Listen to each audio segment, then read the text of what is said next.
Hey everyone, welcome back to Paranormal M. Thanks for joining me tonight. Before we start, please subscribe if you haven't already and turn on notifications so you'll know when a new video goes up. The first story tonight is about a boy who was grieving his grandfather and then saw something during the funeral rituals that has stayed with him ever since. It's the kind of story that feels simple at first, but gets more unsettling the more it unfolds. So lie back, get comfortable, and let's begin. Wishing you a calm night and a good sleep.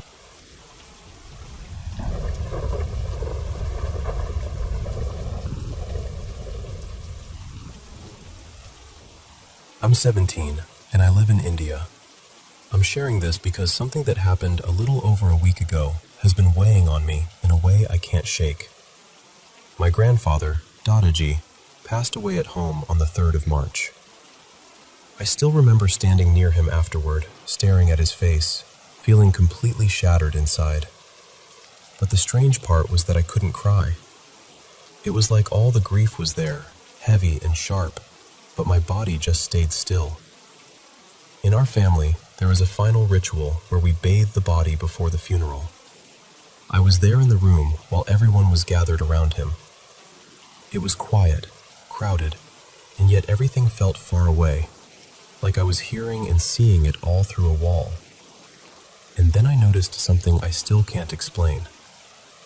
His eyes moved. At first I told myself I must have imagined it. I was overwhelmed, exhausted, and in shock, so I tried to brush it aside. I didn't want to say anything and have people think grief had gotten to my head. But then it happened again. This time I looked straight at my sister, and she was already looking back at me with the exact same expression.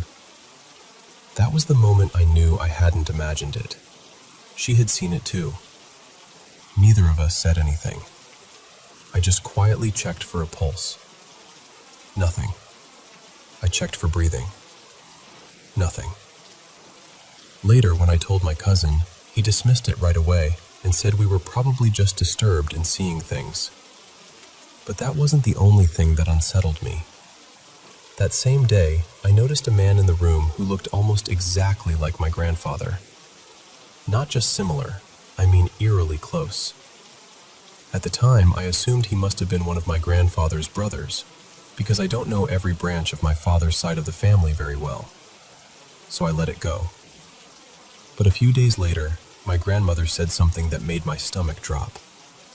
She told me my grandfather had 4 brothers in total, and after his death, only 3 were still alive. I already knew those 3. So I asked her about the man I had seen. She looked at me and said there was no other brother, no 4th man, no one in the family who matched the person I described. And that's when everything started to feel wrong, because I know what I saw. And the more I think about it, the more certain I become that this man did not just resemble my grandfather. He looked almost exactly like him. Even stranger, I keep feeling like I remember little moments with him, as if I've seen him before somewhere in my life, even though that makes no sense. By the next day, I couldn't leave it alone. I started asking the elders in my family one by one. Every single person either denied knowing anything or tried to avoid the conversation in this strange, uncomfortable way. Nobody wanted to talk about him. It felt less like confusion and more like silence on purpose. Then later, the same cousin I had told suggested I look through my grandfather's brother's old diaries and photo albums. He's the kind of man who records everything: photos, notes, albums, memories. He isn't exactly strict, but he's never been especially warm either. When I asked him for the diaries, he refused. When I asked for the photo albums, he refused again. I finally made an excuse and said my father needed an old picture of his brother for a ritual, and that I'd search for it myself. After some hesitation, he agreed. I took the album to my room and started going through it carefully. At first, everything looked normal, just family photographs, old gatherings, familiar faces. But then I noticed some strange pictures mixed in. Random corners, unfamiliar places, odd angles that didn't seem important enough to photograph. I kept turning pages, looking for anything unusual. That unsettled me more than I want to admit. At the very end of the album, I found a faded photograph of 6 little children playing together. I didn't recognize most of them, but one of the children looked so much like my grandfather as a boy that I felt sure it was him. I wanted to take a picture of it, but my phone had died. So I left the album there for a moment and went to get my mother's phone. When I came back, my grandfather's brother was already walking away with the album in his hands. I told him I wasn't finished. I said it more than once, but he just kept smiling at me all day in this way that felt playful on the surface and mocking underneath. He never gave it back. There's something else I should say, because maybe it matters. My family has a history of things happening that no one really knows how to explain. My little sister, who is only 6, sometimes wakes up in the middle of the night screaming at nothing. She talks in nonsense words, cries like she's terrified, and then goes back to sleep as if nothing happened. In the morning, she's completely normal. We took her to a doctor, and they found nothing wrong. Later, someone spiritual told us she was being disturbed by my late grandmother, my grandfather's first wife, who died by suicide many years ago. There have been other incidents too. Too many, honestly. So now I'm left with all of this in my head. The movement in my grandfather's eyes, the man who looked exactly like him, the faded photo of 6 children, the missing pictures from the album, the way my family shuts down every time I ask. I still don't know who that man was. I don't know whether only my sister and I noticed something strange that day, or whether others saw it and chose to stay quiet. I don't know who the other children in that photograph were. And sometimes, late at night, I wonder whether I'm chasing something real, or whether grief has simply opened a door in my mind that I can't close.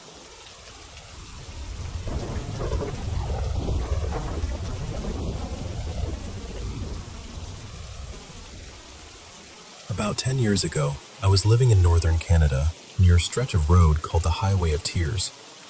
Even on a normal day, that highway carries a heaviness to it. There is so much pain tied to that place. So many people lost there, and you can feel it when you drive through. It always left me unsettled. One night, my husband, who was my boyfriend at the time, and I drove to the next town over for a friend's housewarming party. It was just over an hour from where we lived. We stayed pretty late, and by around 1 in the morning, we decided to head home. I was driving my little pickup, and he was in the passenger seat. The second we got back onto the highway, it felt like we had the whole road to ourselves. No cars, no semis, nothing. Normally, I might have liked that, but it was pitch black and pouring rain, so honestly, it just made everything feel even more eerie. I was taking it slow, just trying to get us home safely. A little while into the drive, I noticed an orange light way behind us. At first, I thought maybe it was a motorcycle, which seemed ridiculous in that weather, or maybe just a car with one headlight out. But then a second light appeared, then a third. I remember staring at them through the rain, trying to make sense of what I was seeing. My first thought was that maybe it was a few bikers traveling together, but something about it felt wrong. Then the middle light suddenly rushed forward until it was almost right behind my truck. A second later, it darted back again toward the other 2. Then it came forward again. It kept doing that over and over, closing the distance at a speed that just did not seem possible. At the same time, the other 2 lights would move up on either side of us, one to the left and one to the right. And whenever all 3 pulled away, they would come close together and then shoot upward into the sky. Then they would come back down and do it all again. By then, I was terrified. Nothing about it made sense. I started crying and asking my boyfriend, "What are those? What do they want?" He was trying to stay calm, but I could hear it in his voice too. He was shaken. He just kept telling me to keep driving. I have always been open to things people cannot easily explain, whether that is UFOs, spirits, or anything else. But my boyfriend, he was never like that. He always had to have a practical explanation for everything. That night, though, even he had nothing. He could not explain what we were seeing any more than I could. Those lights stayed with us for almost the entire drive home. They trailed us, rushed us, circled us, then shot back into the sky again and again. It felt deliberate, like they were playing with us, like they knew we were afraid. It was only when we started getting closer to home, where the highway became a little more populated, that they finally disappeared. All three of them lifted up and vanished into the sky, and that was it. They never came back. I remember the relief I felt when they were finally gone, but even then, I could not shake the feeling that we had been in real danger. Whatever those lights were, it did not feel harmless. It felt like we had been watched, followed, tested somehow. And honestly, I still think about it. I still wonder whether those lights had some deeper connection to that highway and all the sorrow tied to it. Were they spirits? Were they something not of this world? I do not know. I just know what we saw, and I know how it felt.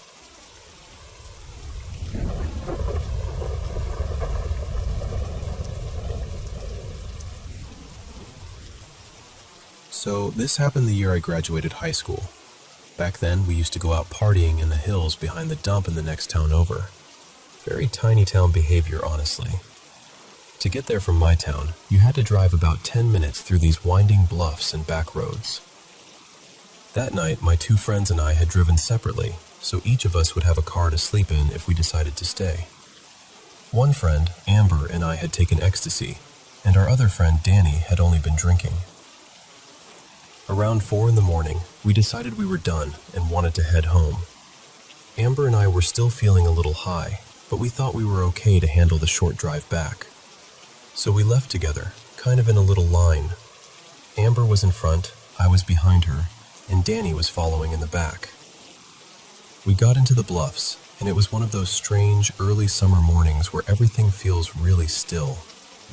The sky was already getting bright, the air was cool, and there wasn't another car anywhere on the road. I was watching Amber's car ahead of me when I suddenly saw her jerk to the left like she was avoiding something. Then I saw it too. There was this older man standing right in the road. He looked rough, kind of dirty, almost homeless, which was already unusual for that area. He was pushing a shopping cart, and there was a big blue tarp draped over it. I swerved into the other lane to miss him, just like Amber had. And even in the moment, I remember thinking, what on earth is he doing out here? People just didn't walk around those roads, especially not at that hour, and especially not someone like that. But I was tired, and still a little out of it, so I kind of let it go. I just thought, well, that was weird. Then we all got home, and a little while later Danny texted me and asked, "Why did you and Amber swerve like that?" I remember staring at my phone, completely confused. I wrote back, "What do you mean, why? Did you not see the old man with the cart in the middle of the road?" And she said no. She said she didn't see anyone. Nothing at all. That's when the whole thing got under my skin. So I messaged Amber, and before I could even explain, she asked me, "You saw that old guy with the shopping cart and the blue tarp too, right?" Same description, same place, same exact thing. To this day, I still don't know what to make of it. Amber and I had both taken something, so sure, maybe that had something to do with it. We had hallucinated before while rolling, but never the same thing, at the same time, in that kind of detail. Not before then, and not ever again after that. And honestly, that's the part that has stayed with me. Not just that I saw him, but that Amber saw him too, and Danny saw absolutely nothing.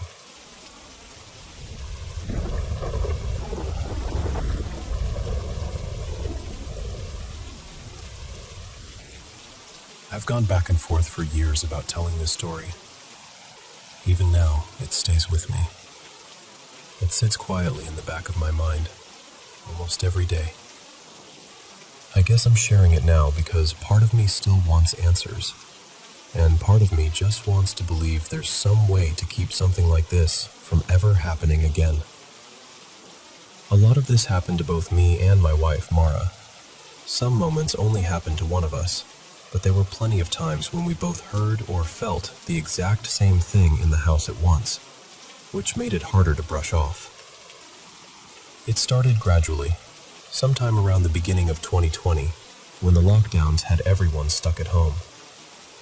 At first, it was easy to dismiss. Little things. A doorknob trembling when no one was nearby. A sound in another room. Something sliding or dropping off a counter for no reason we could figure out.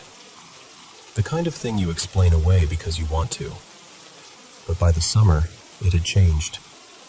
The house didn't just feel strange anymore. It felt occupied. At night, we started hearing voices. Sometimes it sounded like a man, sometimes a woman. A few times it felt like they were arguing with each other somewhere just beyond the walls. The weirdest part is that even though the voices sounded clear, neither of us can remember a single word they said. Not one. Then came the footsteps, movement in the hallway. That feeling where you suddenly know, with complete certainty, that something else is in the room with you. We had kids in the house, so every time it happened, we checked on them first. Again and again, they weren't the cause. That same year, I lost my job. While I was home, I threw myself into studying, trying to prepare for whatever came next. The activity in the house kept distracting me, so I started wearing headphones and playing white noise while I worked. Strangely enough, that helped. When I had the headphones on, the house went quiet. By the end of the year, I'd found a remote job and turned one of the spare rooms into a home office. I kept the same habit, headphones on, white noise in my ears, trying to stay focused. And then one day, while I was working, something happened that I still can't explain.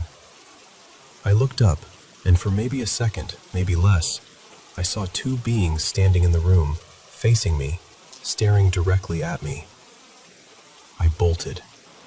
I jumped up so fast I nearly sent my laptop and monitor crashing off the desk. I ran straight out of that room and found Mara in another part of the house.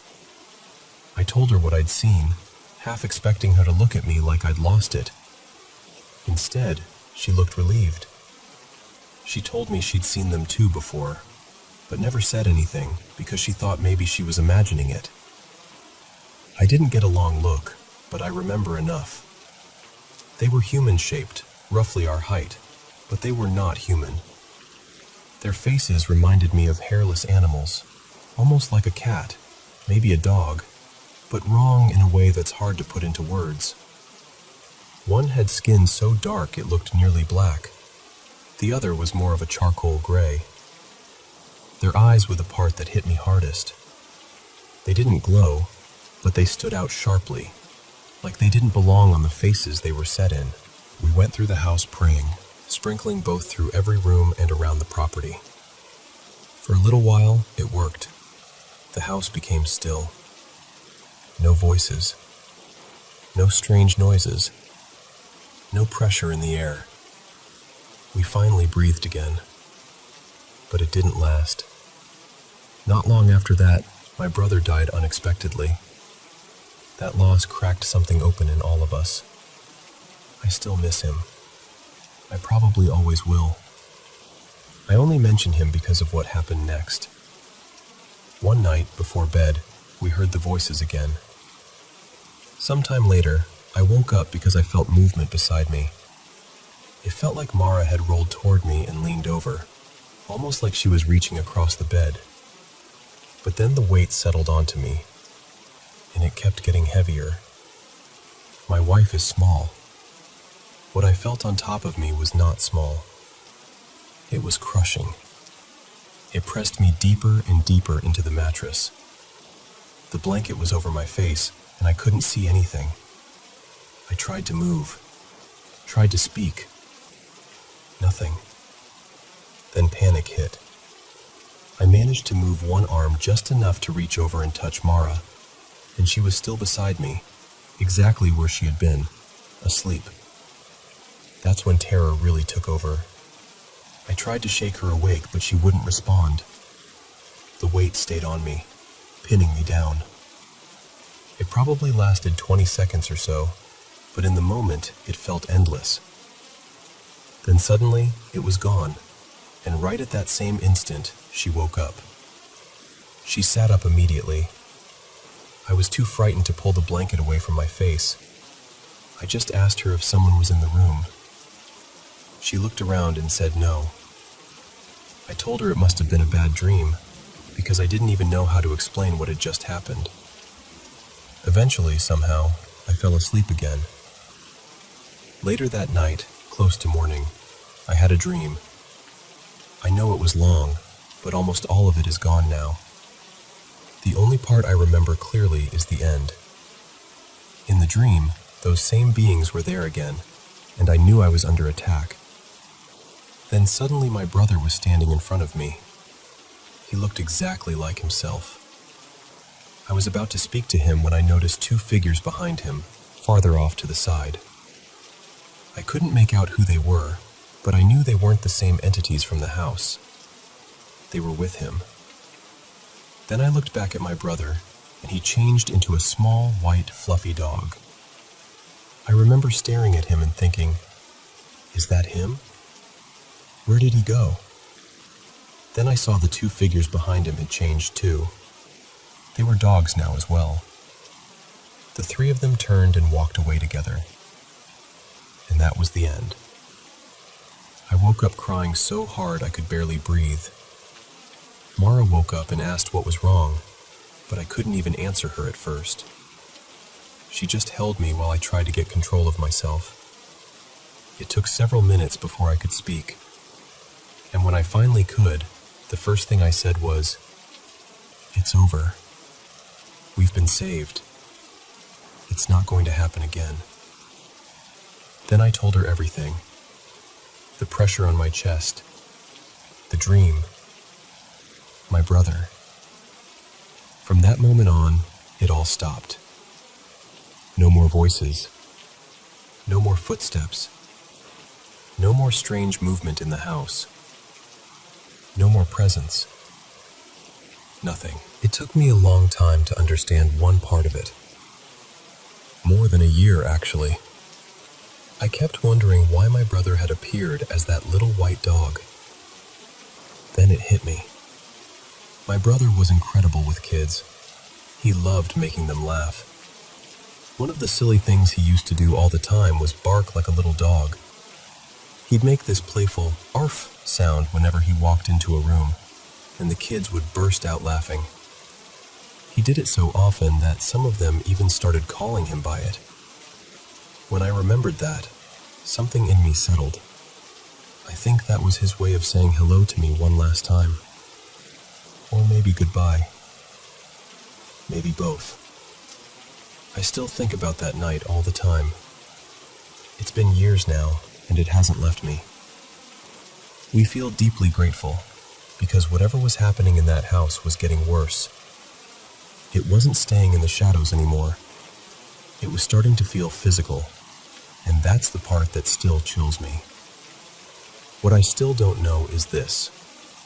How can I be sure something like that won't ever happen again? And if it does, would we be protected the same way? I don't pretend to know what those beings were. I only know what we lived through, what we saw, and how suddenly it all ended after my brother came to me that night. That's the story.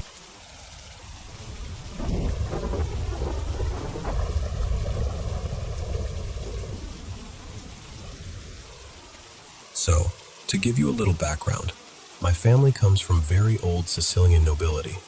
I mean the kind of lineage where your ancestors were moving in circles with kings, cardinals, and people who helped shape history. Over the past year, I've been digging deep into our family records, and I became especially fixated on one ancestor from the 1500s. His name was Baron Matteo, though in some branches of the family, the name later shifted slightly to Mattia. And honestly, the man sounds less like a nobleman and more like something out of a dark Renaissance chronicle. He had connections to some of the most feared and powerful figures of that era, families tied to popes, political schemers, emperors, and conquerors. Everywhere I looked, his story was stained with violence. The records paint him as a cruel, ruthless man. There are stories of executions, of vendettas carried out without mercy, of young women forced into convents, and of acts so brutal they barely feel human. He held a baronial title in his lifetime, and later his descendants were elevated even further. So his shadow never really left the family. It just changed shape over time. What's strange is that we know almost everything about his life, but not how he died. The documents go silent. They tell us he died in his 60s, but not what happened. The only detail that survived is that he was buried in an elaborate black marble sarcophagus beneath a basilica in Sicily. Then, during the war, bombing destroyed the basilica, and whatever remained of his tomb disappeared under stone and ash. Just gone. Now here's where it starts to feel personal. I'm living now in an old family villa that stands on land that once belonged to his estate. Not nearby, right on it. A little over 3 weeks ago, I woke up in the middle of the night. My bedroom door had been locked before I went to sleep. I'm absolutely certain of that. I couldn't move, which made me think it was sleep paralysis, but my mind felt completely awake. I could see the room clearly. And then I watched the door slowly open. A man stepped inside. He wasn't enormous, maybe around average height, but there was something commanding about him. He was dressed in full 16th century noble clothing, dark fabric, a sword at his side, gloves on his hands. The gloves looked wet with blood. His skin was pale in a way that didn't look alive, and his eyes, that's the part I can't shake. They were white. No pupils, no expression I could read, just these empty, staring eyes. He came to the bed, put one hand on the post, and stood there looking down at me. I was terrified. I couldn't even breathe properly. And then he spoke to me in an old Sicilian dialect, the kind you don't hear now except in fragments. What I understood was this: you know my story. You carry my blood. I am still here, beneath the ruins. You, who have listened to me, must find me. I am waiting. I shut my eyes. When I opened them again, he was gone. The room was still. I could move. And I told myself it had to be a nightmare, or stress, or my own mind turning family history into something monstrous. But it didn't stop. It's happened every night for 22 nights. And there are two things that really shook me. The first is the portrait. I had never seen an image of him before because hardly any survive. Then recently, a regional archive sent me a scan of an uncatalogued portrait they had found. The second I opened it, I felt sick. It was him. The same face, the same features, the same man I'd seen standing at the foot of my bed. I had no way of knowing what he looked like, so now I'm stuck with this feeling that something is trying to close a circle through me. Part of me thinks I've just immersed myself so deeply in this man's history that my mind has started turning it into visions. But another part of me feels, very honestly, like he is asking not to be remembered, but to be found. And I don't know what to do with that. I don't know whether this is grief reaching backward through blood, obsession turning into fear, or something I can't explain at all. I just know I haven't felt at peace since it began.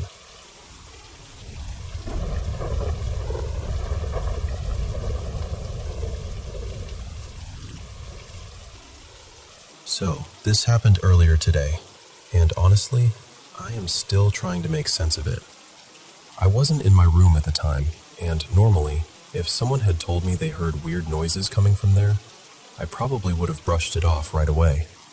But my younger sister Lila, actually recorded a couple of videos, and after watching them, I have to admit it is hard for me to just dismiss what happened. In the first video, my electric guitar starts making sound completely on its own. That has never happened before. It was not plugged in, and the sound was way louder than you would expect from an unplugged guitar just vibrating a little. To me, it almost sounded like two strings ringing out together, kind of like harmonics, maybe on the higher and lower strings at once. I could be wrong about the exact notes, but it was definitely coming from the guitar area. My sister even checked the other equipment in the room, and in the recording, you can hear pretty clearly that the sound is coming from where the guitars were resting. Then, after a little while, not long before I got back, it just stopped. The second video unsettled me even more. I was out of the house then, and my sister heard more strange noises coming from my room, so she started recording again. At the beginning, you can hear her say something like, "There's some weird noise in here." Then, near the end of the clip, a bottle falls off one of the upper shelves. What makes that so strange is that she was standing nowhere near it. She could not have reached it, even by accident. Later, we actually tried recreating it, just to see if maybe the bottle had been unstable or too close to the edge. But every time we tested it, the bottle bounced when it hit the floor. In the video, though, it drops almost straight down, which felt really odd. The bottle had also been sitting well back from the edge, so it should not have just slipped off on its own. And there is another detail that bothers me. Right before the bottle falls, if you listen closely, there is a sound that almost seems like something scraping or dragging it toward the edge. Then, when my sister leaves the room, after the door closes, you can hear this sharp little popping sound. We still have no idea what that was. We ruled out some obvious things. The windows were closed, so it was not a draft. Nobody was moving around in the other rooms at that moment, and there were no vibrations that we noticed. My sister also said she had heard footsteps and some knocking sounds coming from my room around the same time. There is another video of that too, though that one is less convincing because the sound could maybe have come from somewhere else. The thing is, I do not believe in paranormal stuff. I really do not. I want there to be a normal explanation for all of this. But because it all happened on the same day, and because the videos make it harder to shrug off, I have to admit it left me feeling uneasy in my own room. More than anything, I just want to understand what could have caused it, because I think having a rational explanation would help me calm down. Right now, I honestly do not know what to think.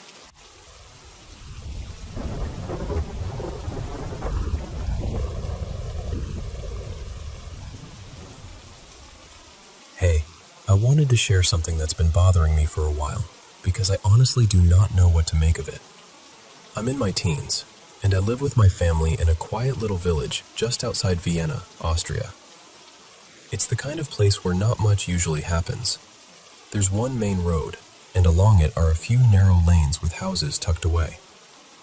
Our home is on the very last lane, so it feels even more isolated, especially at night. We've been living in this house for a little over 2 years now. It has 3 levels, plus an attic above the top floor. The attic is one of those places nobody really goes unless there's a reason. It's cold, dusty, and full of old things left behind by the people who lived here before us. Mostly boxes, bits of wood, and random storage. There are no windows up there, just a light switch and an old sink that doesn't even work anymore. As far as we can tell, there isn't any obvious way for animals to get in. We've checked for gaps and openings, and we've even put things in place to keep pests away, so that explanation never really felt convincing. What unsettles me is that, every so often, when someone is near the attic or standing in the hallway below it, we hear strange noises coming from up there. Sometimes it sounds like footsteps, or something being dragged lightly across the floor.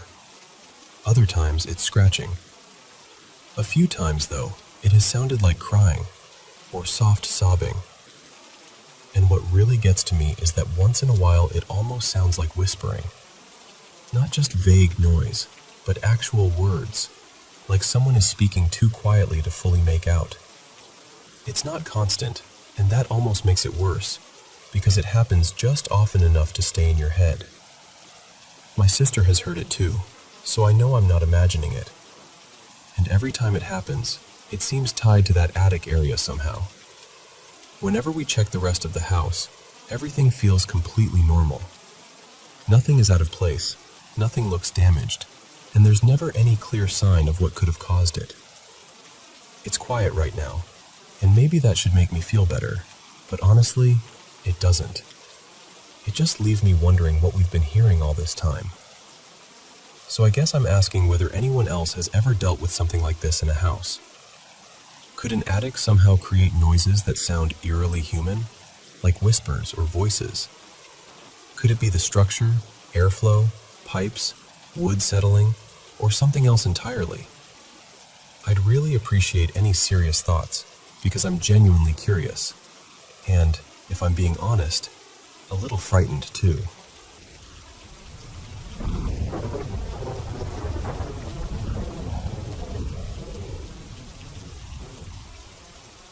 I want to tell you about something that happened to me when I was a teenager, somewhere around 16 or 17, and even now I still cannot explain it in any clean, logical way.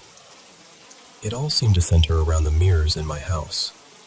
I know that sounds dramatic, but being near them felt wrong in a way I could never quite put into words. It was like the glass carried this strange pressure, almost like walking too close to someone who was staring at you without blinking. Whenever I was alone, I had this constant feeling that something was watching me through the reflection instead of simply copying me. Around that same time, I started having the same nightmare again and again. In it, I would be standing in front of a mirror doing something completely ordinary, fixing my hair, washing my face, brushing my teeth. Then my reflection would stop following me. It would pause, turn toward me in this unsettling way, and become something colder, something meaner. And then my nose would start bleeding. What made it so much worse was that I would wake up and the nosebleed would be real.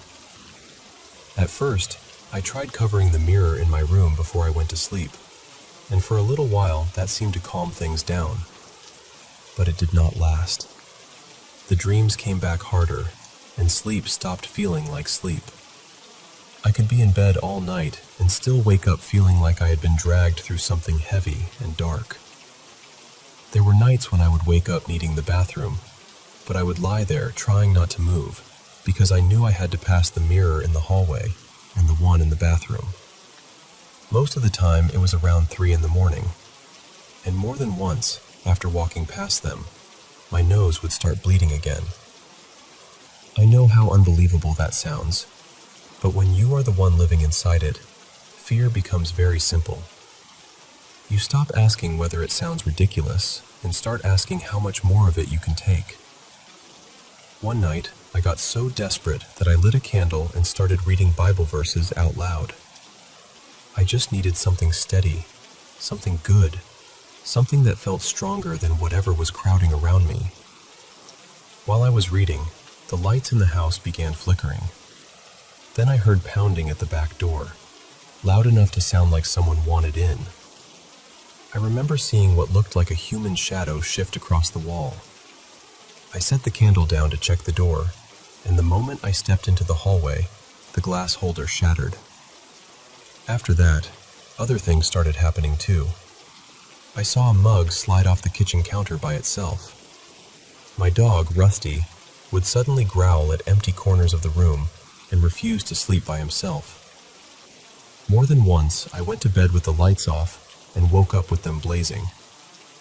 Most nights, I was alone in that house. My dad was working away for stretches of time, so I stayed there to look after the dog.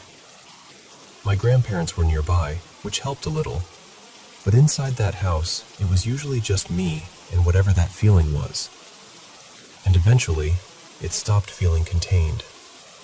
Even when I left, it seemed like the dread followed me. I had a friend named Maris who was into witchcraft, or at least she said she was sensitive to things most people ignored. She came over one evening and told me, very matter-of-factly, that mirrors could act like portals. She lit a candle, turned off the lights, and started moving from mirror to mirror, placing her hand against the glass as if she were listening for something. That alone rattled us, but we kept going. Later, we checked the dresser mirror in my dad's bedroom. Nothing happened right away, so we left the house to get food. But when we came back, there was a dark handprint inside the mirror. Not on it, inside it. It looked trapped beneath the glass, and no matter what we used, it would not come off. In my room, the vanity mirror ended up with 3 long scratches across the surface.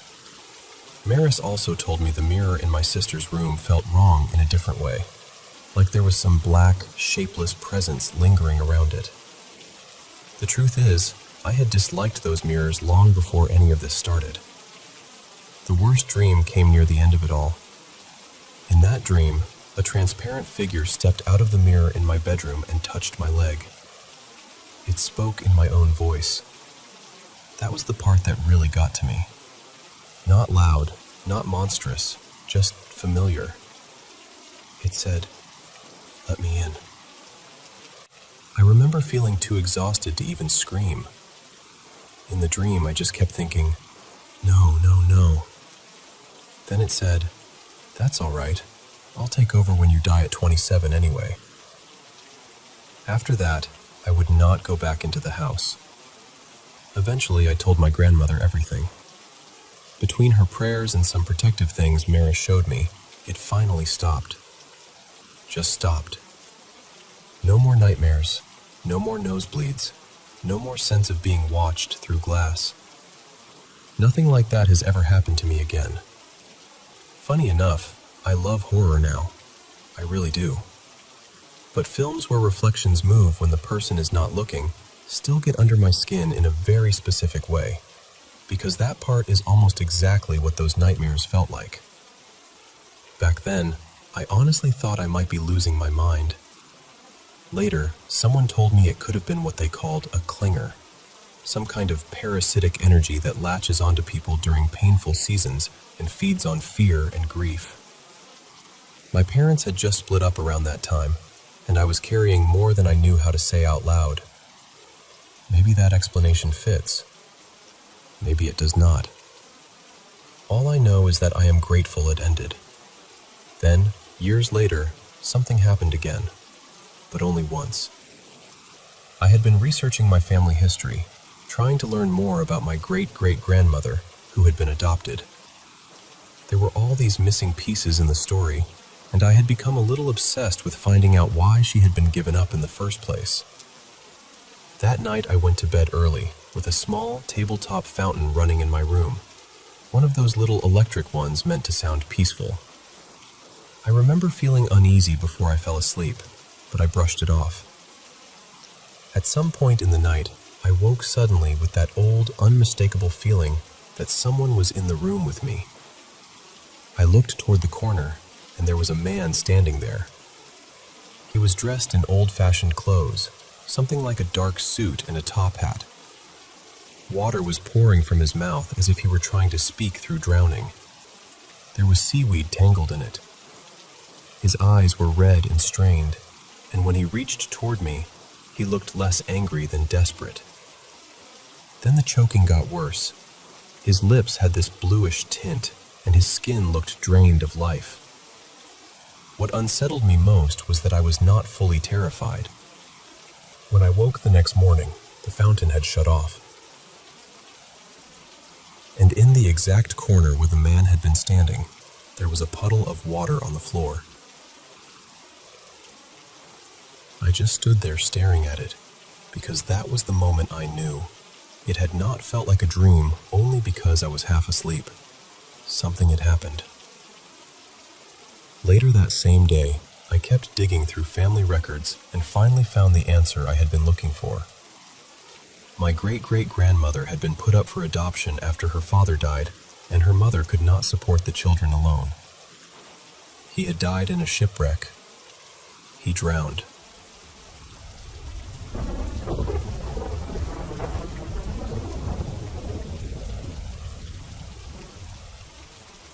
should probably start with a little context. I'm Mexican, but growing up, my family never really did much for Dia de Muertos. That only changed after I moved in with my partner around 2022. That was when we began putting up an altar every year for the people and pets we've lost. If you're not familiar with the tradition, every year around November 1st, many families in Mexico make altars to honor loved ones who've passed away. We place their photos there, along with candles, flowers, and foods they loved most. The idea, at least the way I've always understood it, is that for a brief window, their spirits can come back, visit us, enjoy what we've prepared, and rest with us for a little while before that doorway closes again.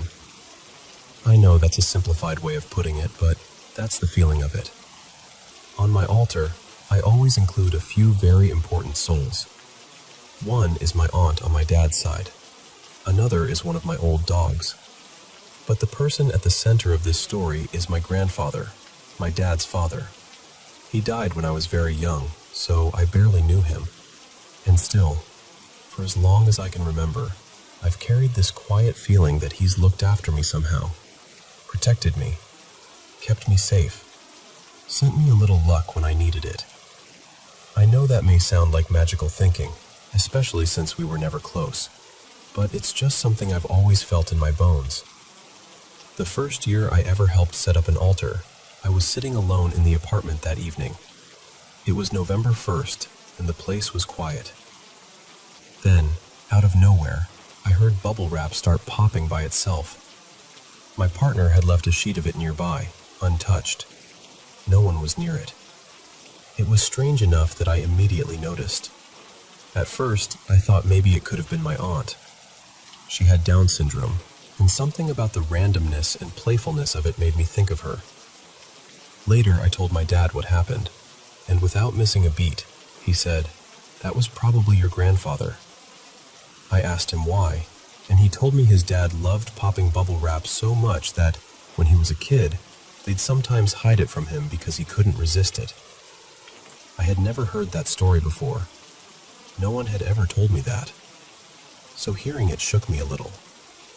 Then, years later, sometime in 2025, my dad told me more about who his father really was. Not just the version people soften with time, but the harder truth. He told me my grandfather had been dishonest, that he'd conned people, stolen from them, lied, and hurt my grandmother in ways that left deep marks. It changed the picture I had of him, or at least complicated it. That same Dia de Muertos season, the night I placed his photo on the altar again, I had a dream that I still can't fully explain. In the dream, I was standing guard outside this place that felt grimy, rusted, and half underground. The lighting was dim and dirty, and everything about it made me uneasy. I somehow knew I was there to keep watch, and I also knew that my grandfather had already gone inside, somewhere deeper in the building, behind the door I was guarding. Then someone approached. At first, she looked like my grandmother.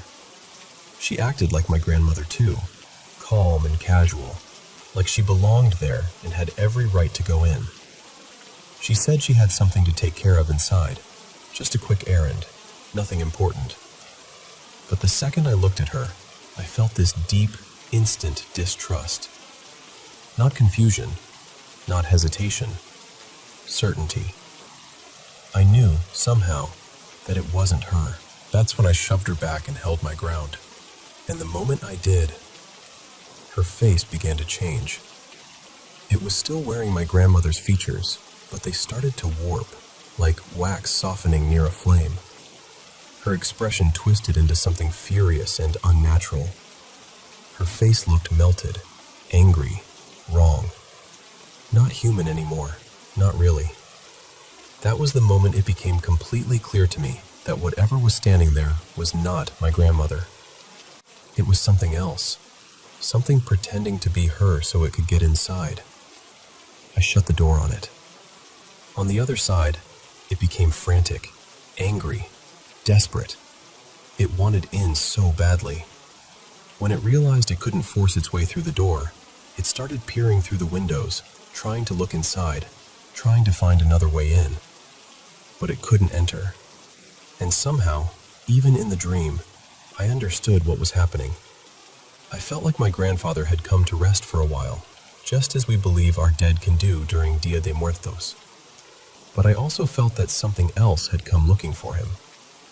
Maybe someone he had wronged. Maybe something tied to the harm he'd caused in life. Something that hadn't let go. Even now, every time I tell this story, I get chills. Real chills. The kind that come from somewhere deeper than memory. I've told this story many times, and nothing about it has dulled. If anything, it still feels just as sharp, just as unsettling. And that's what stays with me most. It never felt like just a dream. It felt like I was there for a reason. Like I was meant to stand at that door and keep something out.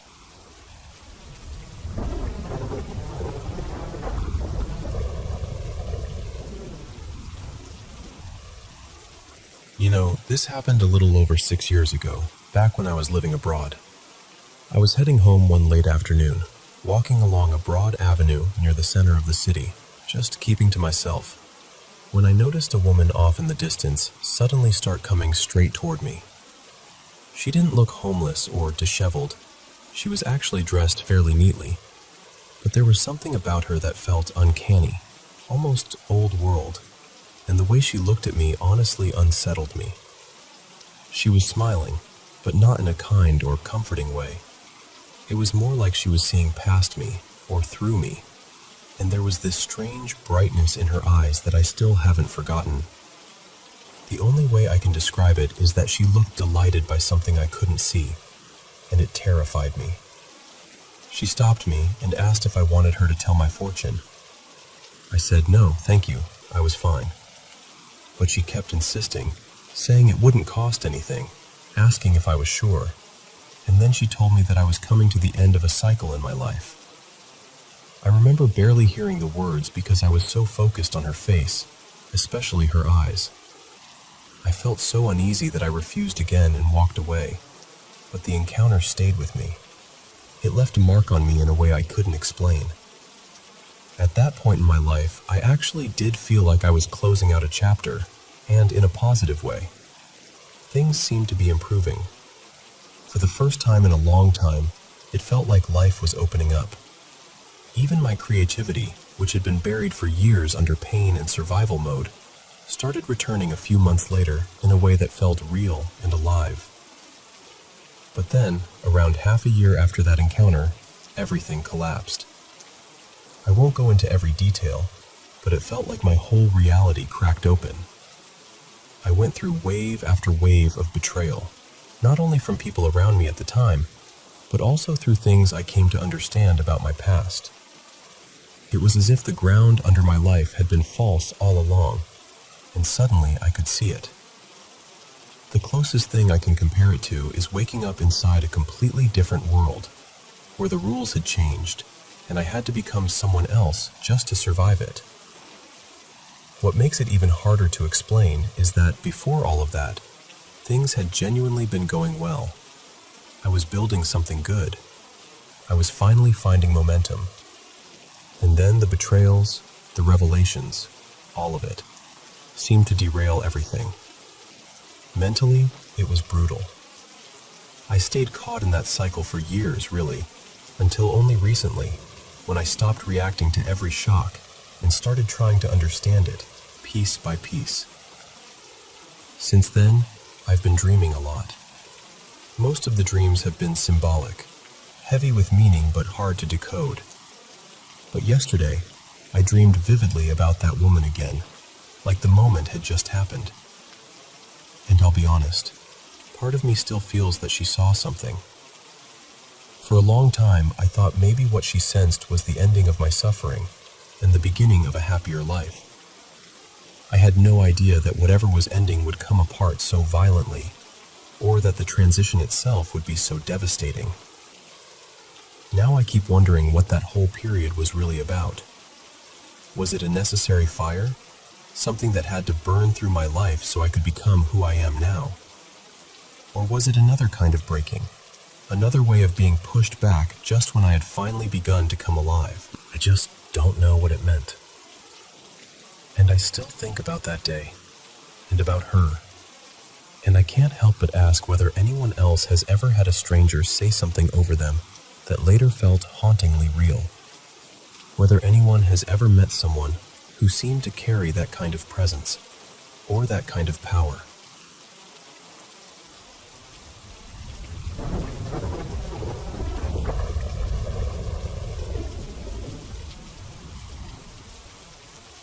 I used to work the late shift at a hotel in a mid-sized city in Bavaria, usually from about 2 in the afternoon until 11:30 at night, so most of the job was just checking people in. On this particular evening, I was working with a colleague of mine, Lena, who I'm still close friends with now, and both of us still talk about this because it was just that strange. It was probably around 6:30, so the busiest part of check-in had already passed. We only had a few arrivals left, which meant Lena and I were mostly standing at reception chatting and enjoying one of those rare quiet stretches. Then this family of 3 walked in, a mother, a father, and their son. And I know this sounds odd, but they looked almost unreal in how perfectly they matched these familiar types. The father was really tall and thin, bald, wearing hiking sandals and carrying this huge travel backpack. The mother was shorter, blonde, very put together, with the kind of look that instantly reminded me of a festival postcard version of Bavaria. And their son, maybe 8 or 9 years old, had such a generic little face that he almost didn't seem real at first glance, like someone had designed him to be child in a game. The moment they entered the lobby, the whole atmosphere shifted. It was immediate. Before that, Lena and I had been relaxed and joking around, and then, suddenly we both straightened up without even thinking about it. The family seemed deeply tense, not angry exactly, just stiff and silent in a way that made the whole room feel off. I checked them in, gave them their room details, pointed them toward the elevators. Not one of them said anything beyond the bare minimum. Then they walked around the corner toward the lift, and the second they were out of sight, it felt like the tension in the lobby just broke. Lena leaned toward me right away and whispered, "Did you feel that too?" And I said, "Yes, absolutely." We brushed it off and went back to talking. Then maybe 15 minutes later, another guest came in, just a normal woman traveling alone. I checked her in, and she asked if we had any restaurant recommendations nearby. So I gave her a few suggestions and then pointed her toward the elevator as well. A moment later, we heard the elevator doors open. Then we heard her immediately say, "Oh, sorry," and the doors closed again. At first, I assumed maybe housekeeping staff were using it, or someone had loaded a cart into the lift. But then the woman came walking back to the desk looking confused and said, "There's a family in the elevator just standing there. They're not moving."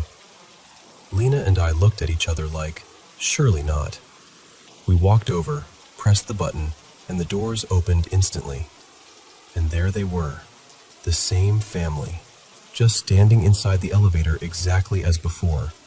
Not talking, not reacting, not even really looking at us. They were facing forward, completely still, like mannequins placed in position and forgotten there. We just stood there for a second, probably 3 seconds, maybe less, but it felt longer. Then Lena finally said, very carefully, "Are you all right?" And it was like someone had switched them back on. They all softened at once. The mother smiled politely, like this was the most normal thing in the world, and said, "Yes, we're fine, thank you." Then the father calmly pressed the button for their floor. That was it. No explanation, no embarrassment, nothing. We waited for the elevator to go up, called it back down, and sent the other guest on her way. Then Lena and I walked back to reception and just stared at each other. These 3 people, who already seemed strange from the moment they arrived, had apparently been standing motionless in that elevator for at least 10 minutes, maybe longer, doing absolutely nothing. Not talking, not checking a phone, not reacting to the world around them. Just paused. It's been years now, and Lena and I still bring it up sometimes. Our friends do too whenever we see someone acting oddly in public. One friend suggested maybe they were just exhausted and zoned out after traveling, and maybe that's all it was. But I don't know. I've seen tired guests before. This felt different. Even now, I can still picture the elevator doors opening and all three of them just standing there, perfectly still, as if we'd interrupted them before the scene was supposed to continue.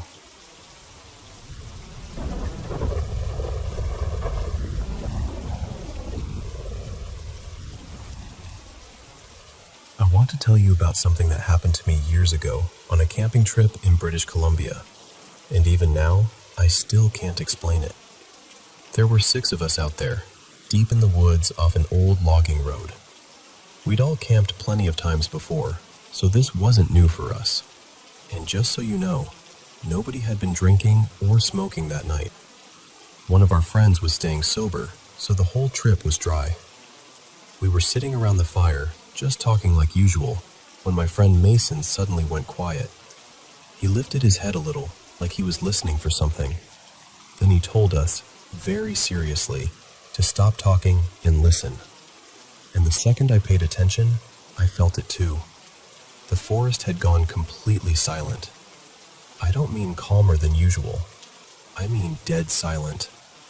A moment earlier, there had been frogs, birds, all the little sounds you expect in the woods at night. Then, all at once, nothing.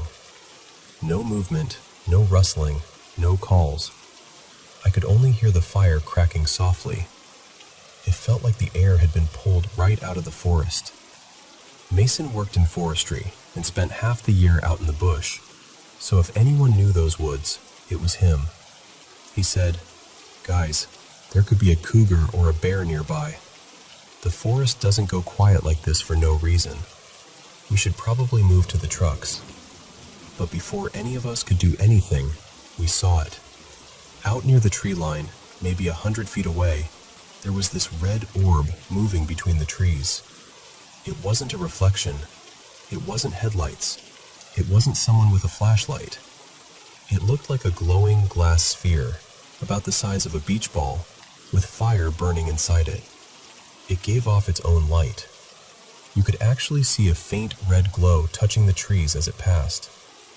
It moved at about walking speed, weaving through the forest, and we could see it slipping behind some trees and in front of others. We just sat there staring at it. Nobody said a word. We were too shocked. It lasted maybe 20 seconds, then slowly faded out. And about 10 seconds after it disappeared, the sounds of the forest came back, like someone had flipped a switch. That was when the fear really hit me. The silence had already put me on edge, but seeing that thing made my whole body react. My stomach dropped. My heart was pounding so hard I could hear it. I've had genuinely dangerous moments in my life, and somehow this felt worse. It was like my brain kept trying to make sense of what I was looking at and just couldn't. We all stood up almost immediately. We barely even talked. A couple of us muttered, "What was that?" And, "Did you see that too?" We all had. Every one of us. There were 6 people there, and we all saw the same thing. For some reason, maybe because we wanted there to be a logical explanation, we took a quick look around. But there was no road nearby, no other campsite, nothing that could explain a moving red light in that part of the forest. And honestly, checking only made it worse. So we left. We packed up fast and drove about 20 or 30 minutes until we found a paid campsite with other people around. It was probably around 1 in the morning by then. We just needed to be somewhere that didn't feel so isolated. The next morning, the campsite owner came by because people usually didn't show up that late. We told her what happened, half joking, because saying it out loud made it sound unreal. But the second we described it, her face changed. She went completely serious. I don't know what I believe. I'm not going to pretend I have answers. All I know is that it happened. We were experienced campers. We'd heard strange noises before, seen weird flashes in the sky, run into sketchy people in the bush. But those things always had some possible explanation. This didn't. Mason was so shaken by it that he didn't even want to talk about it for a long time, and going back to work in the woods messed with him for months. Even now, all these years later, we still bring it up sometimes when we're together, and every time we do, it gets under my skin all over again. I still get that same cold feeling thinking about how the woods went silent, and then that red light appeared. And to be honest with you, even telling you this now gives me the creeps.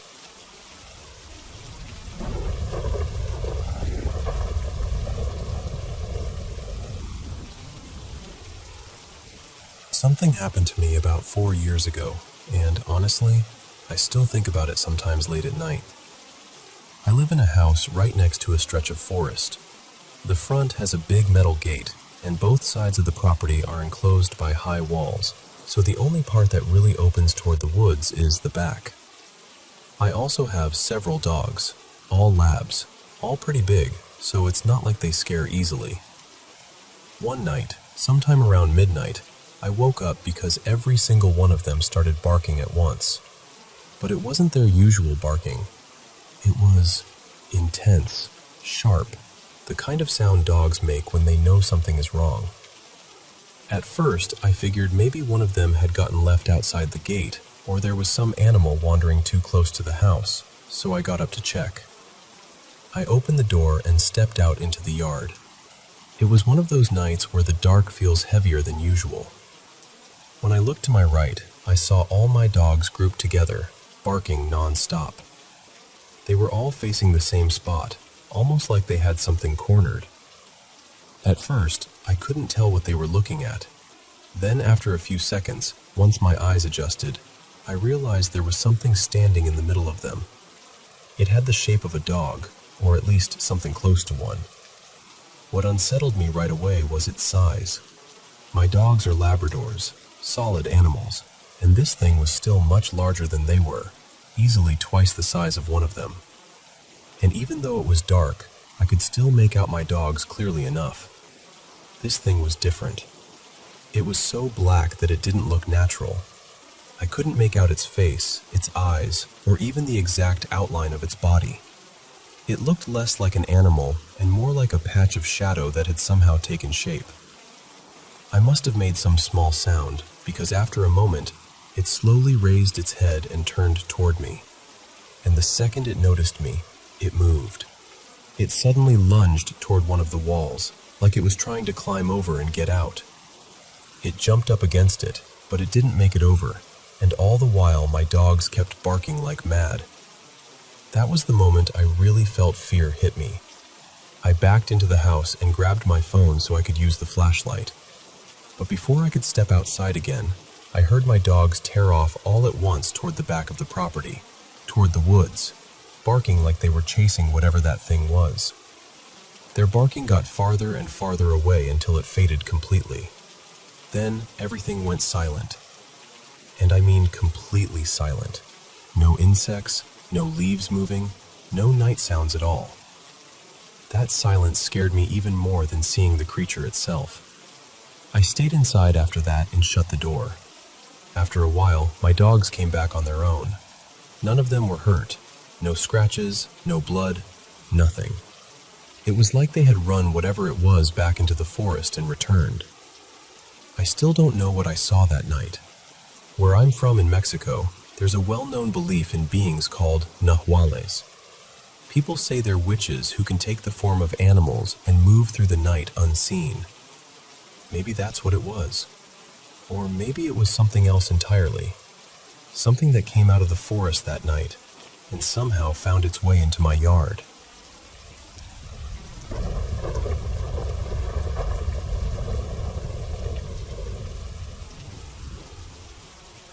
You know, the two properties I mentioned have been in my family for well over a century. Back in the early 1900s, when rural Canada was still so spread out that neighboring settlements could be a full day's horseback ride apart, it was pretty common for farmers to open their homes to travelers passing through. The original house on my parents' land sort of worked like an informal bed and breakfast for people who needed a place to rest for the night. The first strange thing my family ever talked about happened when my stepdad, who I'll call Ray, was just a kid. One night, he woke up and wandered into the living room, and there was a man standing by the wood stove. Ray said he was wearing a short-brimmed hat and looked like he was either warming himself or tending the fire. What makes it eerie is that Ray actually spoke with him for a bit, like it was completely normal, and then just went back to bed. The next morning, he found out there hadn't been any guests in the house at all that night. Later, when he described the man, the family realized he matched someone who used to stop there years before, a man who had already died. And then there's the part that honestly unsettles me the most, what I can only describe as a mimic. I really do believe there's something here that can imitate people. Too many separate people I know have had experiences with it for me to brush it off. My mom has had full conversations with what she thought was Ray, only to learn he wasn't even in the house. And the reverse has happened too. The strangest one for her was when she was trying to nap on the couch. She said Ray had been talking to her before she laid down, and even after she settled in, she could still hear him and kept responding in her head, getting more and more irritated, thinking, "Please, just let me rest for a minute."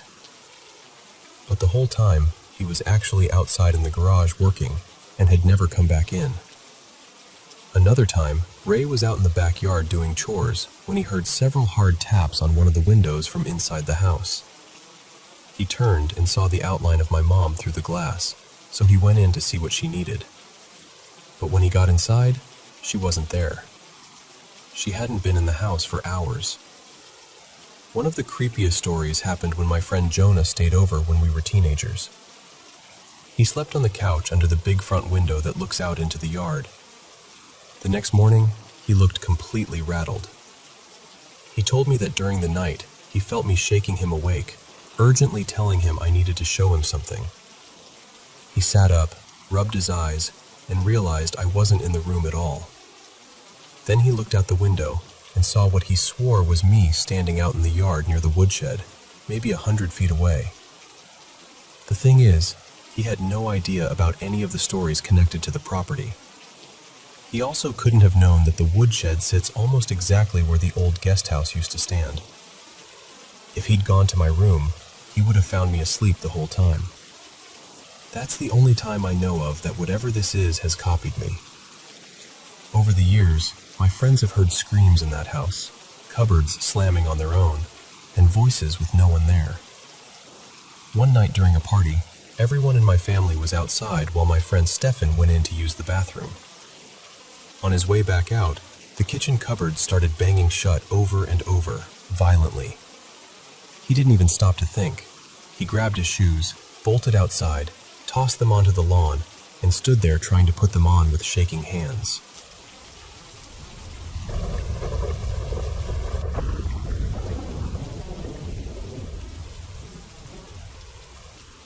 I want to tell you about a place near Woodvale, Manitoba, in Canada, where people have been seeing strange lights for years. There's a stretch of railway tracks just east of town that a lot of locals avoid after dark, especially around the middle of August. That's when the sightings seem to happen most often. People talk about glowing orbs appearing out there at night, moving in ways that don't feel random at all. The story I grew up hearing was about a railway worker named Daniel, who used to walk the tracks carrying a lantern. One night, he was struck by a train and killed, and ever since then, people say his spirit comes back as those lights. There are different versions, of course, like there always are with stories that get passed around for generations, but that's the one that stayed with me. And the unsettling part is that these lights don't just appear. People say they react. They follow. They chase. My uncle and two of his friends had an experience out there that shook them badly. They had parked near the tracks one night, just sitting there, watching the tree line, when they noticed a glowing orb in the distance. At first it was weaving between the trees, almost lazily, but then it seemed to lock onto them.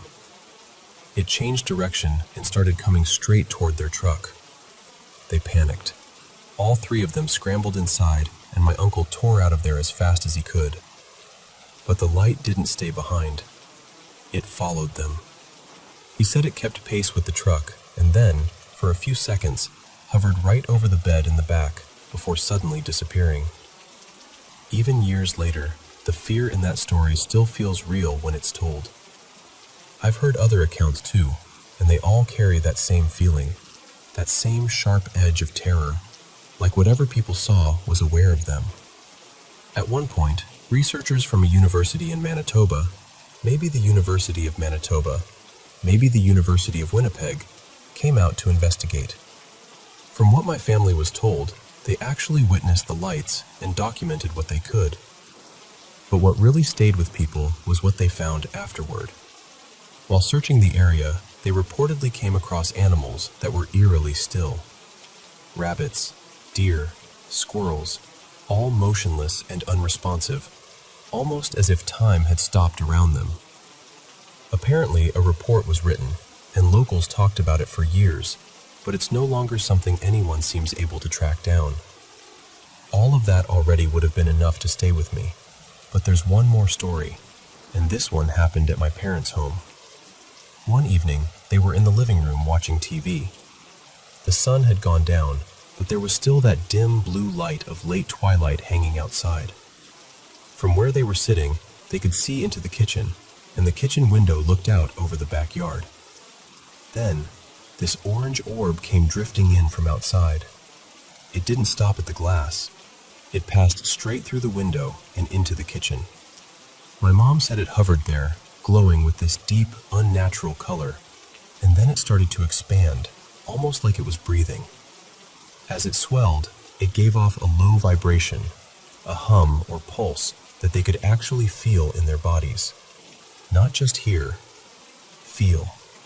The whole thing lasted only moments, and then it moved back out the same way it came, slipping through the window and vanishing into the yard. So that's why I can't shake these stories. They've followed my family for years, and now I'm planning to go out to those tracks this August and see for myself. I want to document whatever's there, if anything shows itself. I don't know what I'll find, but I do know this has lived in people's memories for a very long time. And once you hear the stories, it stays with you.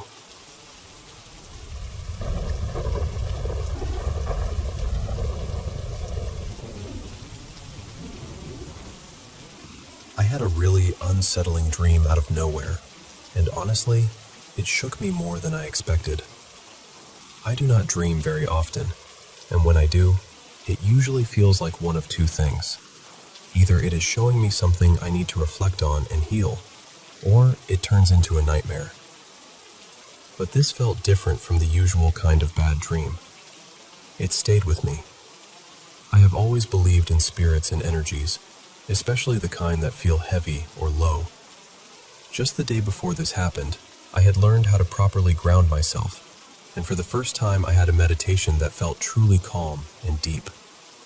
I have never really felt like my house was haunted or anything like that. I have never seen shadows or had some obvious experience that made me think something was trying to scare me. But I will say this, I have always felt strangely uneasy in the bathroom, especially when taking a bath. I usually brushed it off as regular anxiety. The dream itself was actually simple, which somehow made it even creepier. I was on the balcony, playing hide and seek with my cats, and there were a few unfamiliar men there too. People I had never seen before. Then I looked toward the balcony door and suddenly something rushed in. It looked almost human, but not fully. It came straight through me. The second it passed through me, I felt this horrible twisting sensation in my stomach, and a wave of fear hit me so hard that I jolted awake with my heart pounding. I got up right away and went to check on my cats. One of them was staring directly at the balcony door from the dream. Maybe that was just a coincidence, but in that moment it scared me even more. Like I always do when I am shaken up, I went straight to my mom's room. It was around 1 a.m. I told her I had a nightmare, but I did not tell her what it was really about, because I did not want to frighten her too. Around the same time, My younger sister, who is autistic, was unusually agitated. That was strange too. I helped calm her down and got her settled back into bed. After that, I grounded myself again, tried to release the fear, went back to my room later, and somehow managed to sleep peacefully. What really got to me was what happened the next morning. My mom told me that after I left her room, she had a nightmare too. She said she was standing near a doorway, and something rushed into her. She felt frozen and numb in bed afterward. The way she described it sounded disturbingly close to what I had experienced. She said she started playing holy recitations, but at first it did not help. Then she played something stronger, and she felt an immediate sense of release.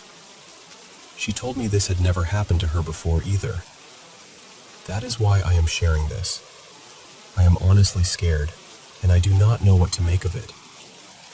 Part of me wants to know whether experiences like this are normal, or whether dreams can somehow pass from one person to another. This is the first time anything like this has happened to me, and the fact that it came right after I opened myself up spiritually and had such a deep meditation makes me uneasy. Now I keep wondering if I should stop for a while, or if I am stepping into something I do not fully understand. Maybe I need guidance. Maybe I need someone experienced to help me make sense of it. I just know this whole thing left me feeling rattled.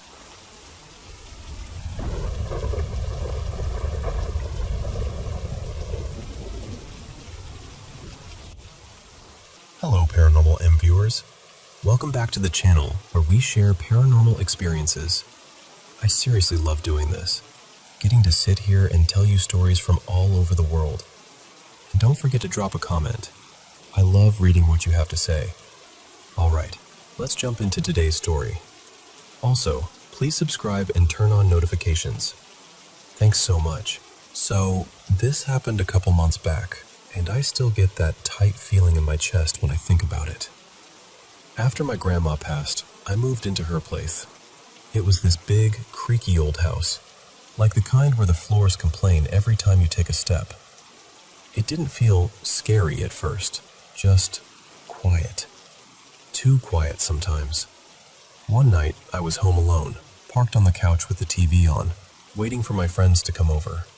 We'd planned a little girls' night. Snacks, gossip, laughing at dumb movies, the whole thing. I remember I'd made popcorn and set out plates like I was trying to make the place feel less empty. When the girls got there, everything felt normal again. We picked a stupid comedy, something easy, and turned it up loud enough to drown out the house sounds. And then, not long after we started watching, we heard this tapping. Just a light tap, tap, tap somewhere near the front of the house. All of us paused like, was that the door? I even joked that maybe the pizza guy was early. I got up, checked the door. Nothing. No one on the porch. No car outside. Just the dark yard and that still, heavy silence. So we brushed it off. Old houses make noises, right? Pipes, branches, whatever. We went back to the movie.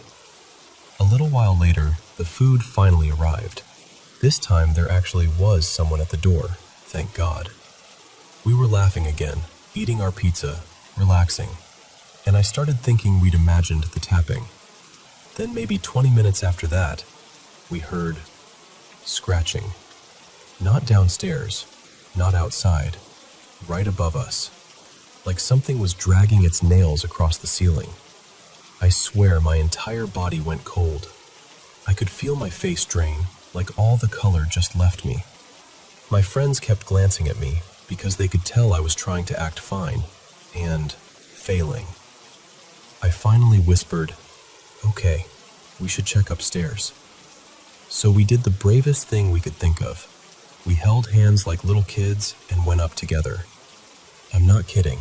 Hand in hand, slow steps, every stair creaking under our weight like the house was announcing us. We checked every room, the bathroom, the guest room, the closet, the attic door. Nothing.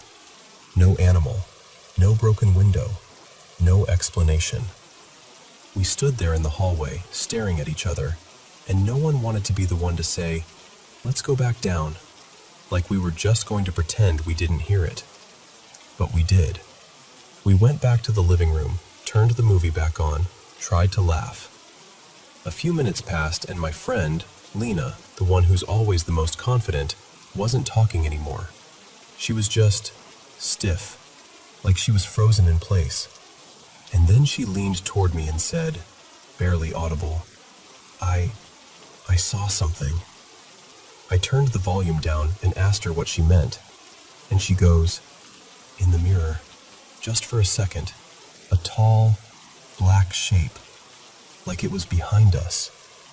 Her voice was shaking so hard it sounded painful to get the words out. And the thing is, Lena doesn't do that. She's not dramatic. She's not the type to fake a reaction. She looked like she was about to cry. Right after she said that, the tapping came back. Louder, faster, like someone was irritated we weren't listening. Then the scratching started again, only this time it sounded heavier, more aggressive, like it was right above our heads and moving.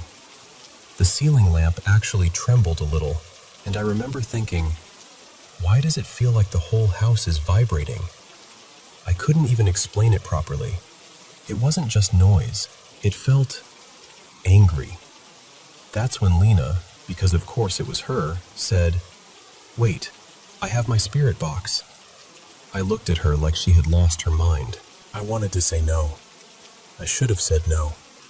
But honestly, I was so scared that a part of me was desperate for any answer, even a terrifying one. So she turned it on, and I swear to you, it started spitting words out non-stop, like it couldn't wait to talk, one right after another. "Leave. Lena. Unclean. You're not safe. Are you afraid? Not alone. Demon." We just stared at it, frozen, like our brains couldn't keep up with how fast it was happening. My stomach felt like it was dropping over and over again. And then, right when Lena went to turn it off, we heard a growl.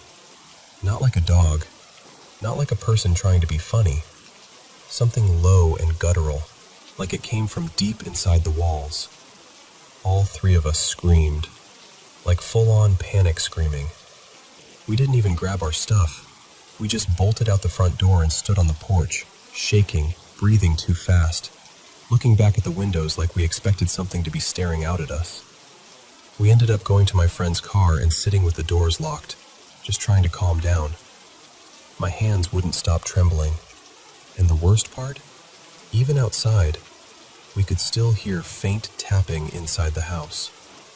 So yeah, I'm still staying here for now, because life is complicated and moving isn't instant. But I'm not pretending it's fine anymore. I already called someone to come bless the house next week. And until then, I don't sit in that living room at night. I don't look at mirrors if I can help it. And I definitely don't watch comedies in silence anymore.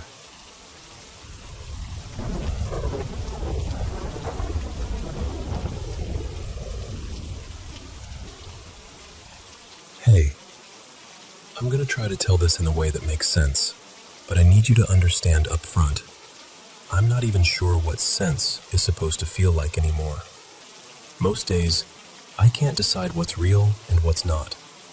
And yeah, I've heard that thing people say, if you're crazy, you don't know you're crazy. But I think about it constantly. Like, what if the fact that I'm asking means nothing? What if I'm already gone and this is just me standing in the ashes, trying to name the smoke? So, I'm 19. I'm a guy. When I was little, I got diagnosed with ADHD and was on meds for a while. Eventually, I got taken off them around middle school because everyone said I was doing better. And maybe I was. Or maybe I just got better at hiding how loud my head could get. There's no big family history of schizophrenia or anything like that. At least none that anyone admits to. Just ADHD here and there. So that's what messes with me. Why do I feel like I'm walking around with a cracked lens? Why do my dreams feel like they're connected, like they're chapters from the same book? Why does everything link up in a way that makes my stomach drop? Because the dreams, if I can even call them dreams, don't feel random. They feel like nostalgic nightmares. That's the only way I know how to explain it. Like I belong there in this horrible place, and sometimes it's terrifying, but sometimes it's weirdly comforting. And I hate that I can't tell you why. When I was younger, I tried to be logical about it. I'd wake up and go, okay, dreams have rules. You can't read right, time doesn't work, you don't have full control, your brain's foggy. And for a while, that all checked out. But around 16, maybe late 15, something changed. It started with this vibration, right in the center of my head. It would happen when I laid down to sleep, not every night, but often enough that I couldn't ignore it. At first I thought it was stress, or anxiety, or maybe I was just imagining it because I'd read too much online. And I'm still skeptical, by the way. I'm not telling you this like I think I'm chosen or awakened or anything dramatic like that. If anything, I'm telling you this because I don't trust myself. But the vibration, over time, I learned I could kind of bring it on. Only when I was lying down. If I focused on it, it would spread, like from my head down my neck and into my chest, then into my arms, and especially into my fingertips. It's like my whole body becomes a tuning fork, and if I lean into it, I fall asleep. Except, it's not sleep the way you're thinking, because then, I'm there. And there doesn't follow the usual dream rules. I can read, I can hold conversations, I can understand details. I'm me. I have control of myself, my choices, my movement, but I don't have control over anything else. Not the people, not what happens, not where things go. Two things stand out more than anything. One, pain is real there. Not metaphorical, not dream pain where you wake up and laugh it off. I mean physical pain, and mental pain that sticks to you like a smell you can't wash out. Two, when you die there, you don't wake up. You go somewhere else. And the worst part? It's always the same places. Like there's a map. Like dying is just a door, and the hallway beyond it is familiar. Now, before all of that started, there's something from when I was a kid that I can't shake. When I was about 8, we lived in this old house in Lexington, Kentucky. I'm not going to say the exact address. Feels weird to put that out there. But it was an older place off one of those streets where every house looks like it has secrets in the walls. We didn't know anything about the history when we moved in. My grandpa was really religious. My mom believed in demons and angels and all that. My dad, my real dad, was always the skeptic type. I grew up kind of in the middle, like I was constantly being pulled between everything is spiritual and nothing is real. In that house, I started seeing things. Shadows. The back door in the kitchen would slam at night like somebody was coming in and out, but there'd be nobody there. I heard footsteps and warped voices, sometimes late, sometimes in the middle of the day, like it didn't care what time it was. I remember going to school nearby. Honestly, school was the only place I felt safe. I dread walking back into that house, like the air changed the second you stepped inside. And at first, no one believed me, until it got worse. One night, my parents had this heavy wooden dresser, like solid, packed, impossible to tip unless you really tried. They were in bed when they heard it go over.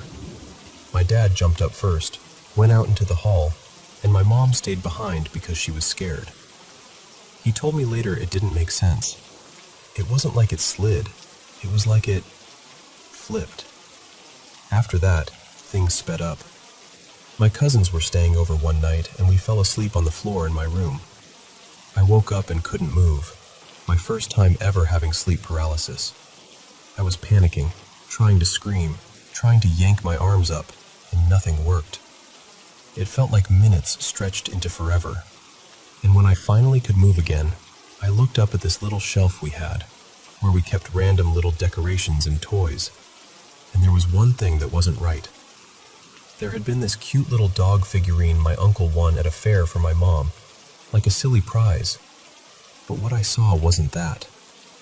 What I saw looked like a baby doll with black eyes, like empty black. Its face looked wrong, like it had been crying forever. It had this dirty, torn little bonnet and a stained bib, like something you'd find in a ditch behind an abandoned daycare. I know how that sounds. I know. But here's the part that still messes me up. Even though I was wide awake, I felt that vibration for the first time. My head and shoulders buzzing like electricity. My whole body flooded with adrenaline and disgust, and something deeper. Like a primal dread. Like my body recognized danger before my brain could explain it. I tried to wake my cousin, tapping him over and over while I stared at that thing. When he finally woke up, he didn't get it. Like his mind refused to focus on what I was pointing at. I kept whispering, "Look up, look up, look up." And then I couldn't take it anymore. I bolted.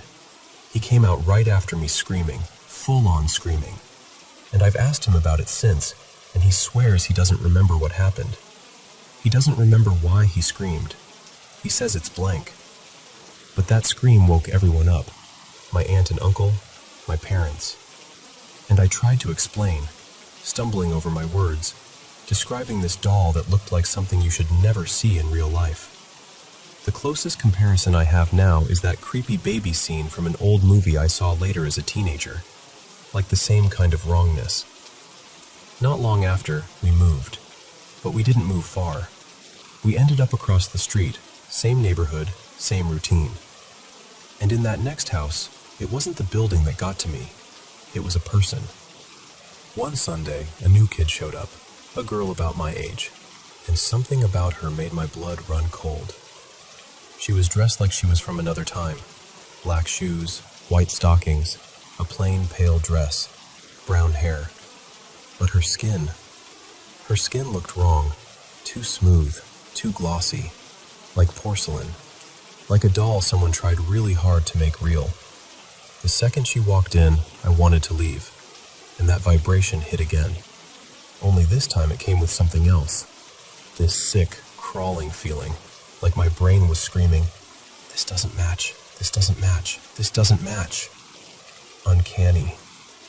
That's the word I know now. Back then I didn't have a word for it.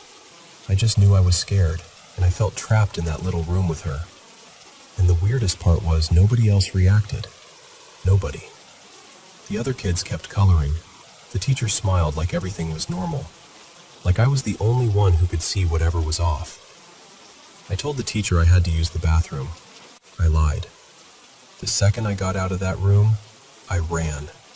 Up the stairs, into the main service, straight to my grandpa. He asked why I wasn't in class, and I blurted it out. How something was wrong with the new girl. How she didn't feel human. How I felt sick. He laughed at first, called me silly, hugged me, took my hand, and he walked me back down the stairs.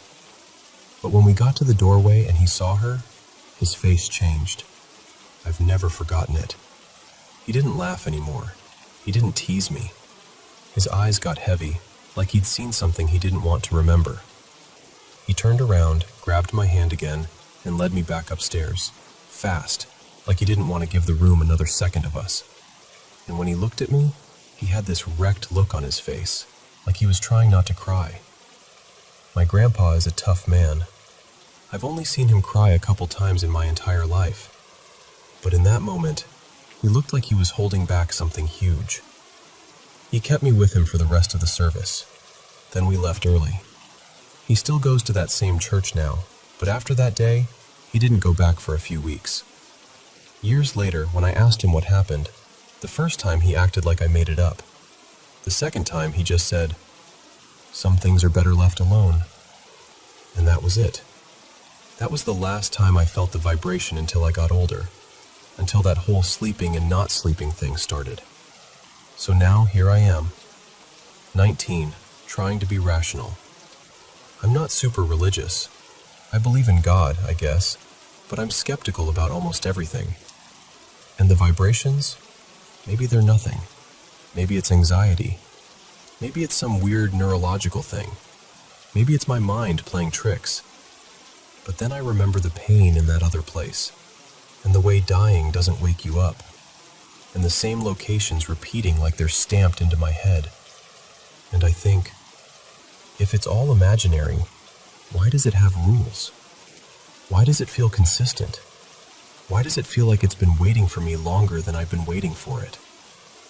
And I hate that part of me still wonders if I'm losing my mind, or if I'm finally noticing something I was never supposed to notice. Either way, I'm tired of carrying it alone. I just want someone to hear me say it out loud and not immediately decide I'm lying, or crazy, or special. I don't want special. I want real.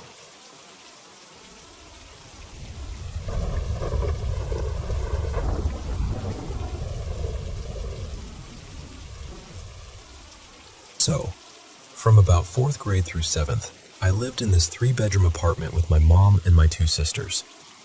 My mom worked constantly, like 6 days a week most weeks, sometimes even pulling an extra shift on Sundays if things got busy. She'd get home around dinner time, in that way where you can tell she's been holding herself together all day, which meant a lot of the time, it was just us kids. And honestly, most of the time, it was just me. I was the youngest, and I was already jumpy by nature. Back then, nobody called it anxiety, but that's what it felt like. This constant tightness in my chest, like I was always waiting for something to go wrong. And it didn't help that I watched way too many scary movies. Like, way too many. So I always wondered if I did it to myself, you know? If my brain just learned how to terrify me and never stopped. But that apartment, it didn't feel normal. Not ever. It started small. Cabinets in the kitchen would click open and shut when nobody was there. A drawer would slide out just a little, like someone tugged it and changed their mind. I'd hear whispery little sounds. Sometimes it felt like my name. Sometimes it felt like just a random, hey, like someone testing the air. I used to play computer games in the living room, mostly Sims, and I'd keep the kitchen light on because the dark was my enemy. And then, out of nowhere, the kitchen light would just turn off. No flicker, no slow dim, just gone. And suddenly the only light was the blue-white glow from the monitor, making the living room feel like a cave. One night I was at the computer, and I heard something that still makes my skin crawl when I think about it. It sounded like someone in the kitchen on their hands and knees. Not footsteps, crawling, like palms and knees on the floor, dragging forward. And every time something like that happened, I had 2 modes. I'd either run to my room and shut myself in, or I'd freeze and pretend I didn't hear anything. Like if I ignored it hard enough, it would get bored. Sometimes I felt safer in my mom's room, because it was closer to the living room, and she at least felt like a shield, even when she was asleep. Her room had these sliding doors that opened toward the living area, and I swear to you, when I'd be out there on the couch trying to fall asleep with the TV on, the keyboard on the computer desk would start typing on its own. Not like a soft tap, hard clicks, like someone was angry or in a rush. I would just lie there staring at the ceiling, too scared to even breathe loud. And of course my imagination would paint a picture. In my head, I'd see this girl, pale, long dark hair hanging forward like a curtain, sitting at the computer with this bright, thick pink headband, like the kind kids used to wear back then, just typing away in the dark like she belonged there. I hated that my brain did that, but I couldn't stop it. One morning, this was like around 6 a.m. I know because the sky outside had that deep, bluish pre-sunrise glow. I had a nightmare, and I couldn't take being alone in my room anymore. So I went into my mom's room and climbed into her bed. Her sliding door to the living room was cracked open, and right away, the apartment started acting up. I heard dishes shifting in the sink. Then the cabinets. Open. Shut. Open. Like someone was pacing but using the kitchen instead of feet. I nudged my mom and whispered, "The dishes are moving." She got quiet for a second, like she heard it too. But she never believed in that stuff. She always had a rational answer ready, even half asleep. She rolled over and basically went back to sleep. But I couldn't. I lay there wide awake, listening. And I heard it move. Not like it shifted from wind, I mean wheels rolling, like someone was pulling it across the wooden balcony floor. Then, through the blinds, I saw a shadow pass the window, like a person moving in front of the glass. I didn't even scream. I just did this automatic survival thing. I dove under the covers and pulled them tight around my whole body like fabric could make me invisible. I remember thinking, if I'm fully covered, it can't see me. That moment stamped itself into my memory, like it got branded in. Another time, middle of the day, nothing scary happening, sunlight, everything normal. I was sitting on the balcony just looking up at the sky, trying to calm down like kids do without knowing that's what they're doing. The chair was right under my mom's window, and I noticed movement above me. Someone was peeking through the blinds. I could see fingertips bending them open. I could see eyes. And then, those eyes shifted and looked right at me. I shot up and yelled because I thought one of my sisters was messing with me. I ran inside ready to fight, heart pounding, embarrassed and furious and scared all at once. Nobody was there. My mom's sliding door was open. The curtains were pushed aside. I could see the whole room, empty. And after that, the feeling of being watched became constant, especially at night. My sister and I shared a room. The layout was weird. When you walked in, there was this short wall right ahead, and behind it was part of the closet. Our bunk bed was along the left side, and I slept on the bottom. And at night, I'd feel it, like someone standing just behind that little wall near the doorway. Not moving, just there. I'd be under the blanket sweating, heart thudding so hard it felt loud enough to hear. I'd tell myself not to look, because if I looked and saw something, I didn't know what I'd do. Sometimes the cabinet in the half bath would creak open on its own. The light would shut off. I started locking the bathroom door, but I'd still hear the knob twist sometimes, like someone testing it. And I got weird habits, like I started leaving closet doors open. I don't even know why. Maybe I thought if they were open, nothing could surprise me by opening them. Or maybe I thought it would prove I wasn't scared, like the apartment was challenging me and I was trying to act tough. The full bathroom was the worst. I was terrified to shut the door. The shower drain would make these sounds that reminded me of little voices, like distant kids talking through a pipe. Even flushing the toilet felt too loud, like it would summon something, like something would leap out while the noise covered its steps. I was so tired all the time, but I fought sleep like it was dangerous. And when I did fall asleep, it was heavy and restless. Night terrors, sleep paralysis. I'd get so sleep-deprived I'd nod off in school and jerk awake feeling trapped in my own body.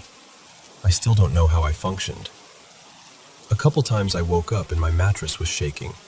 Not like a small vibration, like it was being jostled up and down fast, like somebody had grabbed the bed and was trying to rattle me awake. And then there was the worst night, the one that I can still picture like a photograph. I was sleeping facing the wall, and I dreamed I saw a shadowy figure, like a person made of smoke. In the dream, I was running to my sister, telling her I'd seen a ghost, and then I fell asleep inside the dream, like dream within a dream. And when I opened my eyes for real, something was right in front of my face. At first, I thought it was a blanket or a pillow because the TV was on and the light was shifting. And then it moved. It was a face.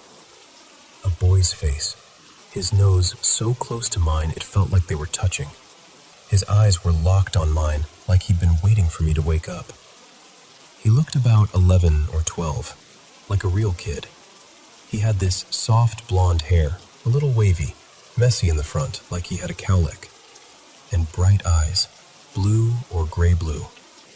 He was wearing pajamas, this light, silky button-up top with short sleeves and matching shorts, like something you'd see in an old photo. He was lying on his stomach on the bed, propped up on his elbows, hands close together like he was comfortable, like he belonged there. We just stared at each other. And then he smiled. Not a friendly smile, more like a smirk, like he was amused, like he'd pulled a prank and I'd fallen for it. He even swayed a little, playful, like it was funny. My entire body went cold and hot at the same time. That feeling where adrenaline explodes through you. My fingertips buzzed, my stomach dropped, my heart felt like it fell straight into my legs. I yanked the covers over my head so fast I thought I might tear them. I was shaking, sweating, holding my breath, trying not to make a sound. After a few seconds, maybe longer, I don't know, I slowly lowered the blanket just enough to peek out, and he was gone.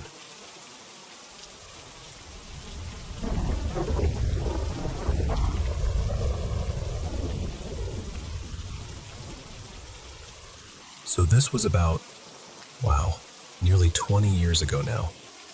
I was living in this one-bedroom apartment for maybe a year and a half, and honestly, I loved the neighborhood.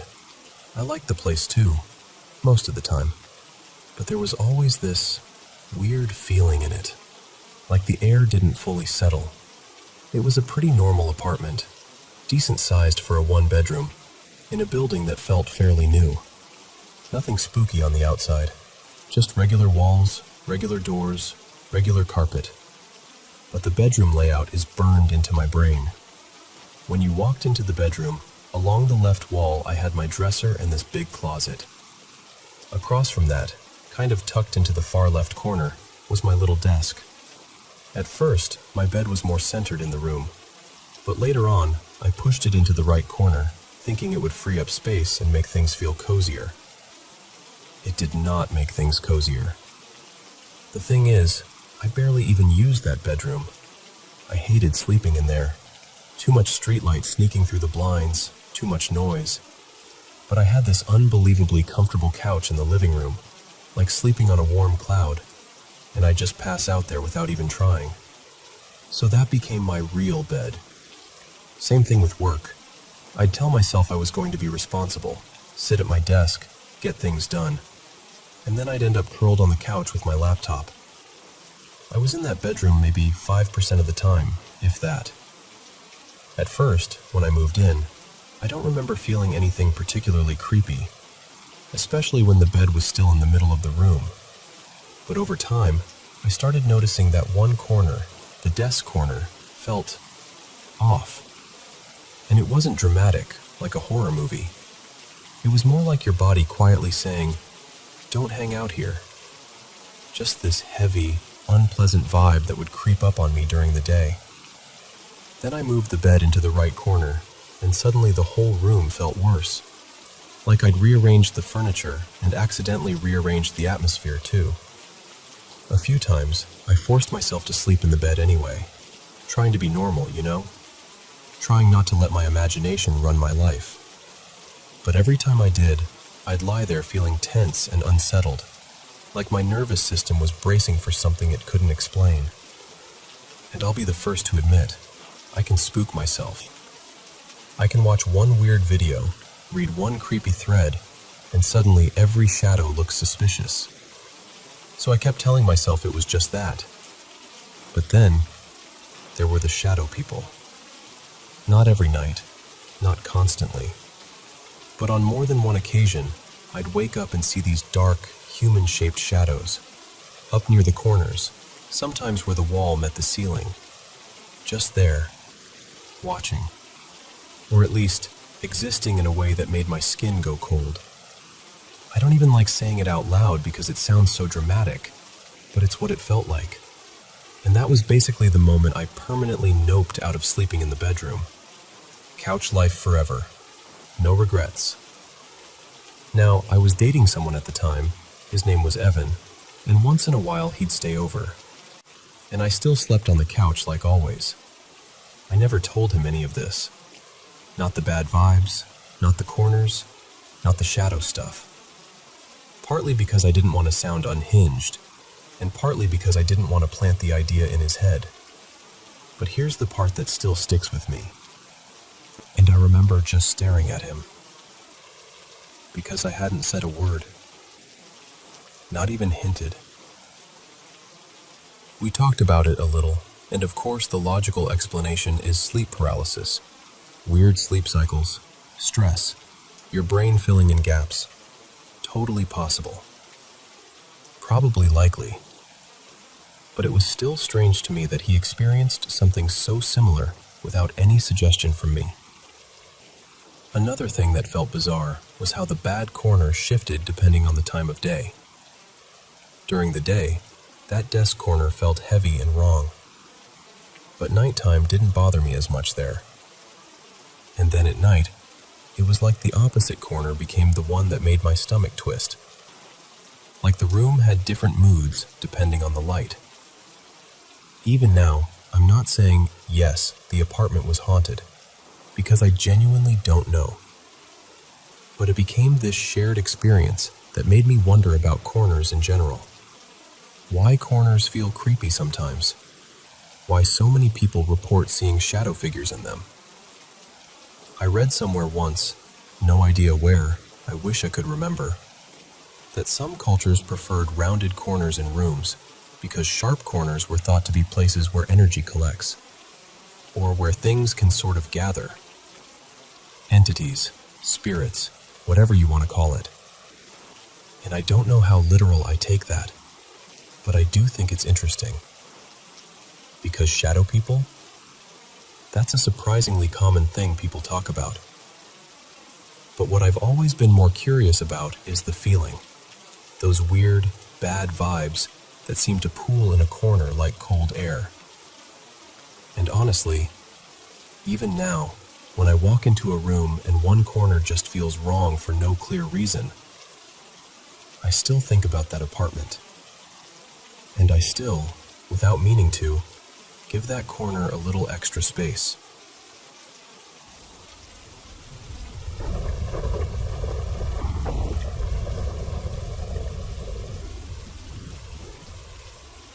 So, when I was a kid, I grew up in this tiny town where people didn't just tell scary stories.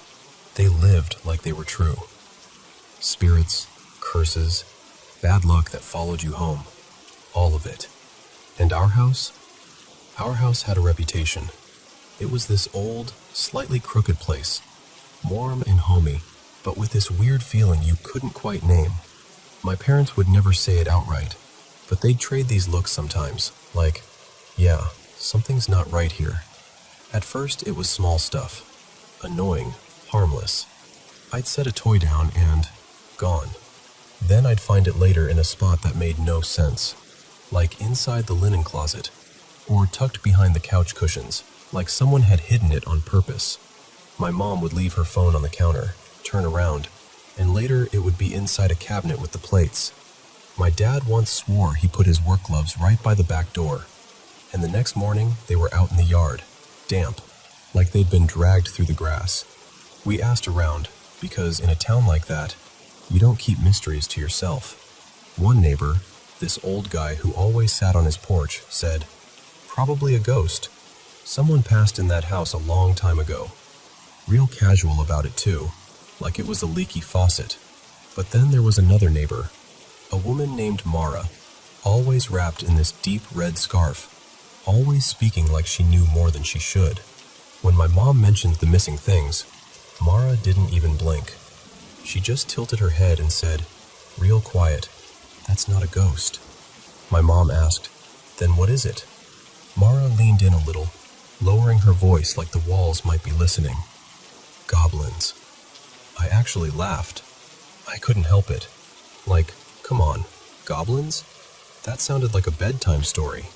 But Mara didn't laugh back. She just looked right at me, and I swear the air felt colder. "They're playful at first," she said. "They like to move things, little jokes. But if you ignore them, they get bolder."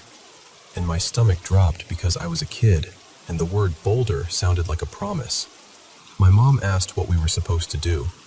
Mara gave this advice like it was the simplest thing in the world. Leave sweets around the house. Little bowls. Candies. Keep them happy, and they'll stop. It sounded ridiculous, honestly. But after weeks of weird little incidents and my parents starting to look genuinely tired, desperation makes you do things you'd normally roll your eyes at. So that night, we did it. We put out candy in small dishes, by the front entryway, near the windows, on a shelf in the hallway. My mom even slid a few pieces under my bed, like we were making an offering to something we couldn't see. And then, I'm not joking, it stopped. No more vanishing toys. No more missing phone. No more gloves showing up outside like they'd taken a midnight walk on their own. The house felt normal again.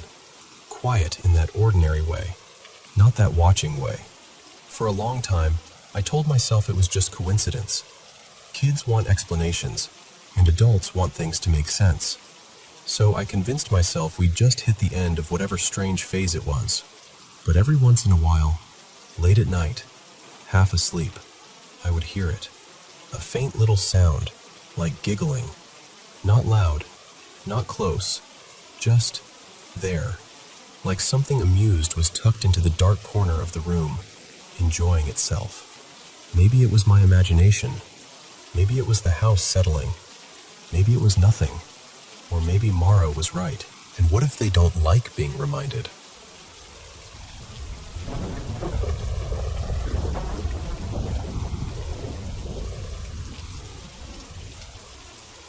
Okay, so I need to say this out loud to someone, because I feel like if I keep it in my head, it just gets bigger and louder. I'm pretty sure my house is haunted. And I know how that sounds. I really do. I'm not someone who wants to believe that. For a long time, I kept telling myself it was coincidence, or me being tired, or the dog reacting to a random noise. Anything but that. But too many things have happened now. Too many very specific things. So, quick backstory. There's a small, old graveyard behind our house. Not like a big cemetery, more like a tucked-away family plot. You can see a few stones through the brush if you know where to look. It's always been there, and it's always made the backyard feel different. Not evil, just heavy sometimes. And recently, I'm embarrassed to admit this, I'd been messing around with tarot cards. Just casually. I wasn't trying to summon anything or open portals or whatever people say online. I thought it was harmless, a hobby, a way to reflect. But now I'm sitting here thinking, what if that mattered? Because a few nights ago, my partner, Miles, and I were outside late, just standing there talking. And I made this stupid joke. I said something like, I want to see what your mom saw that night. His mom, my mother-in-law, has told this story forever. Like, over 20 years ago, she swears she saw a ghost on the driveway. Not even a full person, which somehow makes it worse. She said it looked like a man in an old uniform, like from the Civil War era, but only the top half. Like shoulders and head, just moving. I joked about it. I laughed. I really wish I hadn't. Because after that, things started happening. Small at first, but so weirdly consistent. There's this one reusable water bottle we keep in the kitchen. Same spot, same counter. And it started falling over by itself. Like, not sliding, not tipping like it was unsteady. It would just clunk to the floor. It happened 3 separate times in one day. The same bottle, the same counter. Then the next day, Miles's mom came by while we were out. Later she told us she heard a knock at the front door, like an actual knock. She paused her phone call, muted the TV, walked right up, opened the door. No one. And the only other person on the property was a worker we had outside, way out back doing yard stuff. She went around and asked him if he'd knocked. He swore he didn't, and he also said he hadn't seen anyone come up the driveway. Okay, weird. But still, maybe someone knocked and walked away fast. Maybe. Except the next day, the water bottle fell again. Same one, same spot. And then yesterday morning, the doorbell rang. Not a knock, the actual doorbell. My dog exploded barking like someone was right there. And we've had contractors at the house, so I'm thinking, oh, they need something. I get up, I'm walking to the door, and I glance at the camera feed. Nobody is there. Like, nobody even close. No shadow. No person stepping away. Nothing. I still opened the door because, I don't know, part of me didn't want to admit what my brain was already whispering. One of the contractors was up on a ladder near the side of the house, so I called out, "Did you ring the bell? Do you need anything?" He looked genuinely confused and said, "No, I didn't touch it." I remember closing the door and standing there in that little quiet after, trying to act normal, trying to be the kind of person who shrugs and says, "Huh, must be a glitch." But I didn't feel normal. Then early this morning, like 1:30 a.m., it got worse. I woke up because my dog was barking, growling, and doing that deep huffing thing he only does when he thinks a stranger is inside. And the creepy part? He wasn't running to the living room like he usually does when he hears something outside. He stayed in the bedroom, planted, staring at our door. The door was cracked open just a little, and he was staring directly at that gap like he could see something I couldn't. I sat up, heart already racing, trying to whisper his name and calm him down. He stopped barking, but he didn't relax. He just kept huffing, like warning breaths, pointed straight at the doorway. And then my laundry bin, right beside the door, shifted and toppled. Not like I bumped it, not like the dog hit it. It just fell, and the bag of clothes inside spilled out. I froze. I told myself, okay, maybe it was overstuffed, maybe it was leaning, maybe... And then it happened again. The clothes slid out like something had tugged the bag. And then again. 3 times. Like it wanted me to notice. Like it was saying, hey, pay attention. At that point, my whole body just went cold. I did the most childish thing. I laid back down and pulled the blanket over my head. Like that would protect me from whatever was standing on the other side of the door. And then, a second later, I heard the door creak.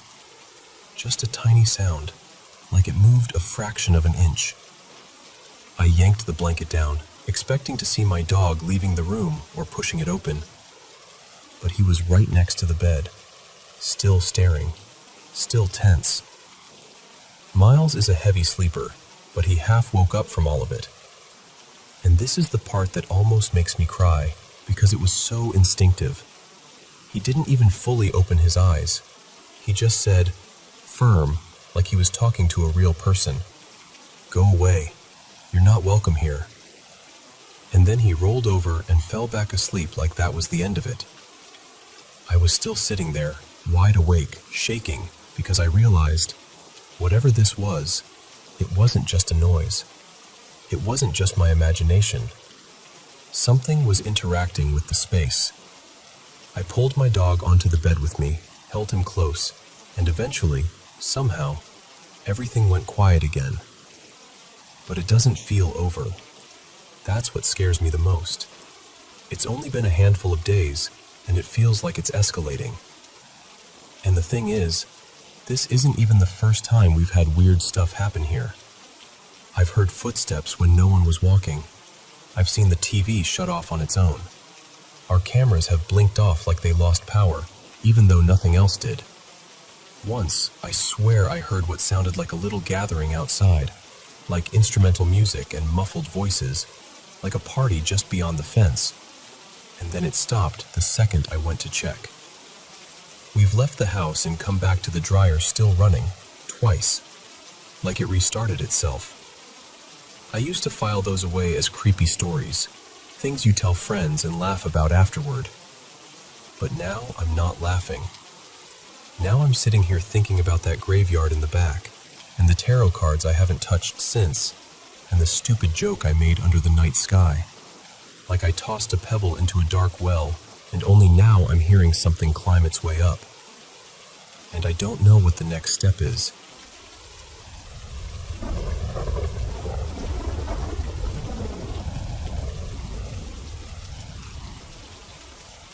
Hey, so I've been lurking in a couple paranormal spaces for a long time, just reading people's stories, trying to make sense of what they experienced. And I kept telling myself, one day I'll share mine. This is that day. This happened about 6 years ago. I was living in this townhouse with a bunch of roommates, all guys, all of us working, doing the usual routine. Nothing about the place felt creepy.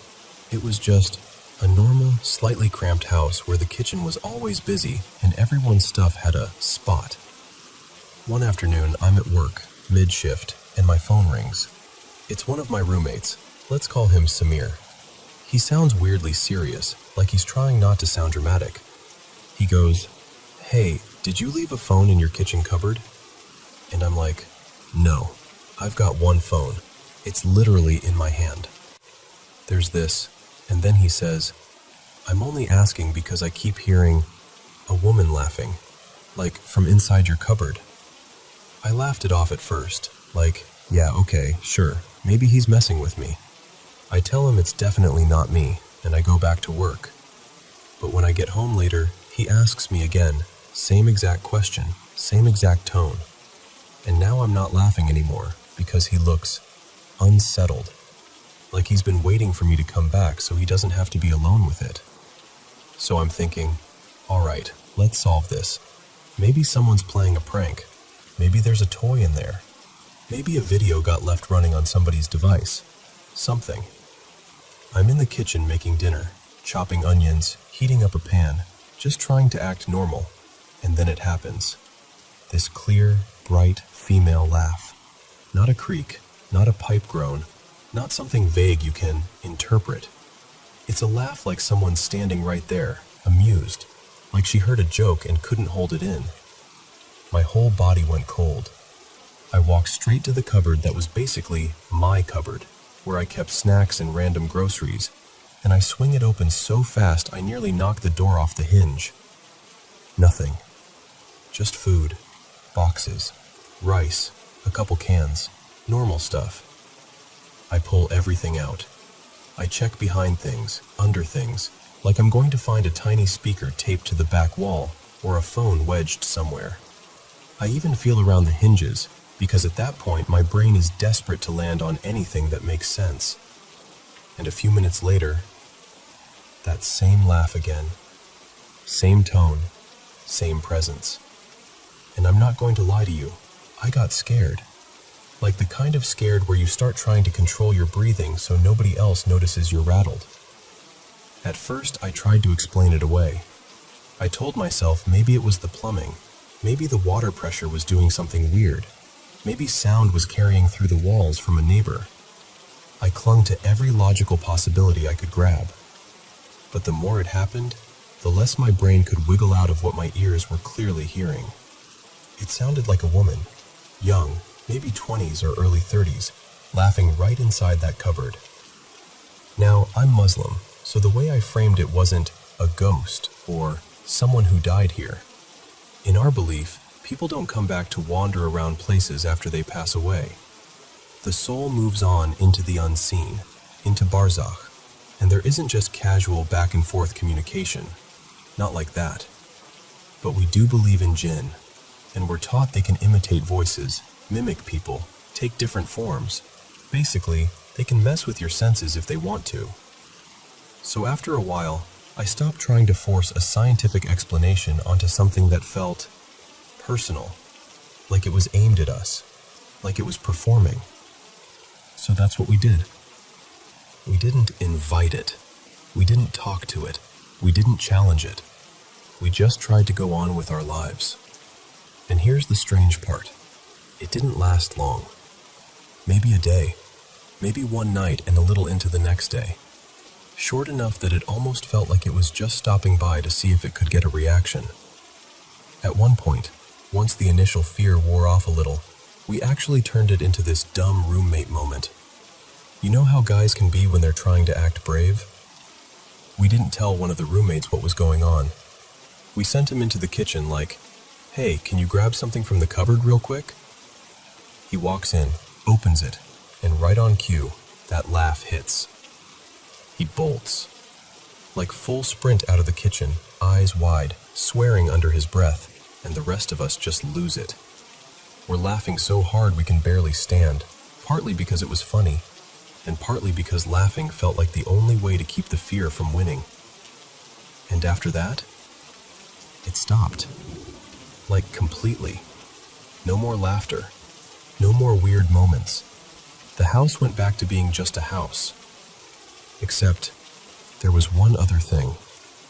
Months later, I had a sleep paralysis episode, my first real one. I woke up and I was fully aware, fully conscious, but my body wouldn't move. Not my arms, not my legs, nothing. Even my breathing felt heavy, like it didn't belong to me. And the whole time, all I could think was, recite Ayat al-Kursi. Just recite it. That's something we're taught early on, something protective, something that anchors you when you feel exposed to anything unseen. But I couldn't. My mind was screaming the words, but my tongue wouldn't cooperate. It was like my mouth wasn't mine. I fought so hard to get even the first sound out, and it felt like trying to lift a mountain with one finger. It only lasted a few seconds, but in the moment it felt longer, because you measure time differently when you're trapped in your own body. And then, my tongue finally moved. Just enough. The moment I was able to form the words, the paralysis snapped like a rubber band. I could move again. I sat up, heart racing, just staring into the dark, trying to convince myself I was safe. I can't prove that sleep paralysis was connected to the cupboard thing. I'm not even claiming it is. But I'll tell you this. After you've heard a woman laugh from inside a cupboard that contains nothing but groceries, you don't forget that feeling. And you don't dismiss the unseen quite as easily ever again.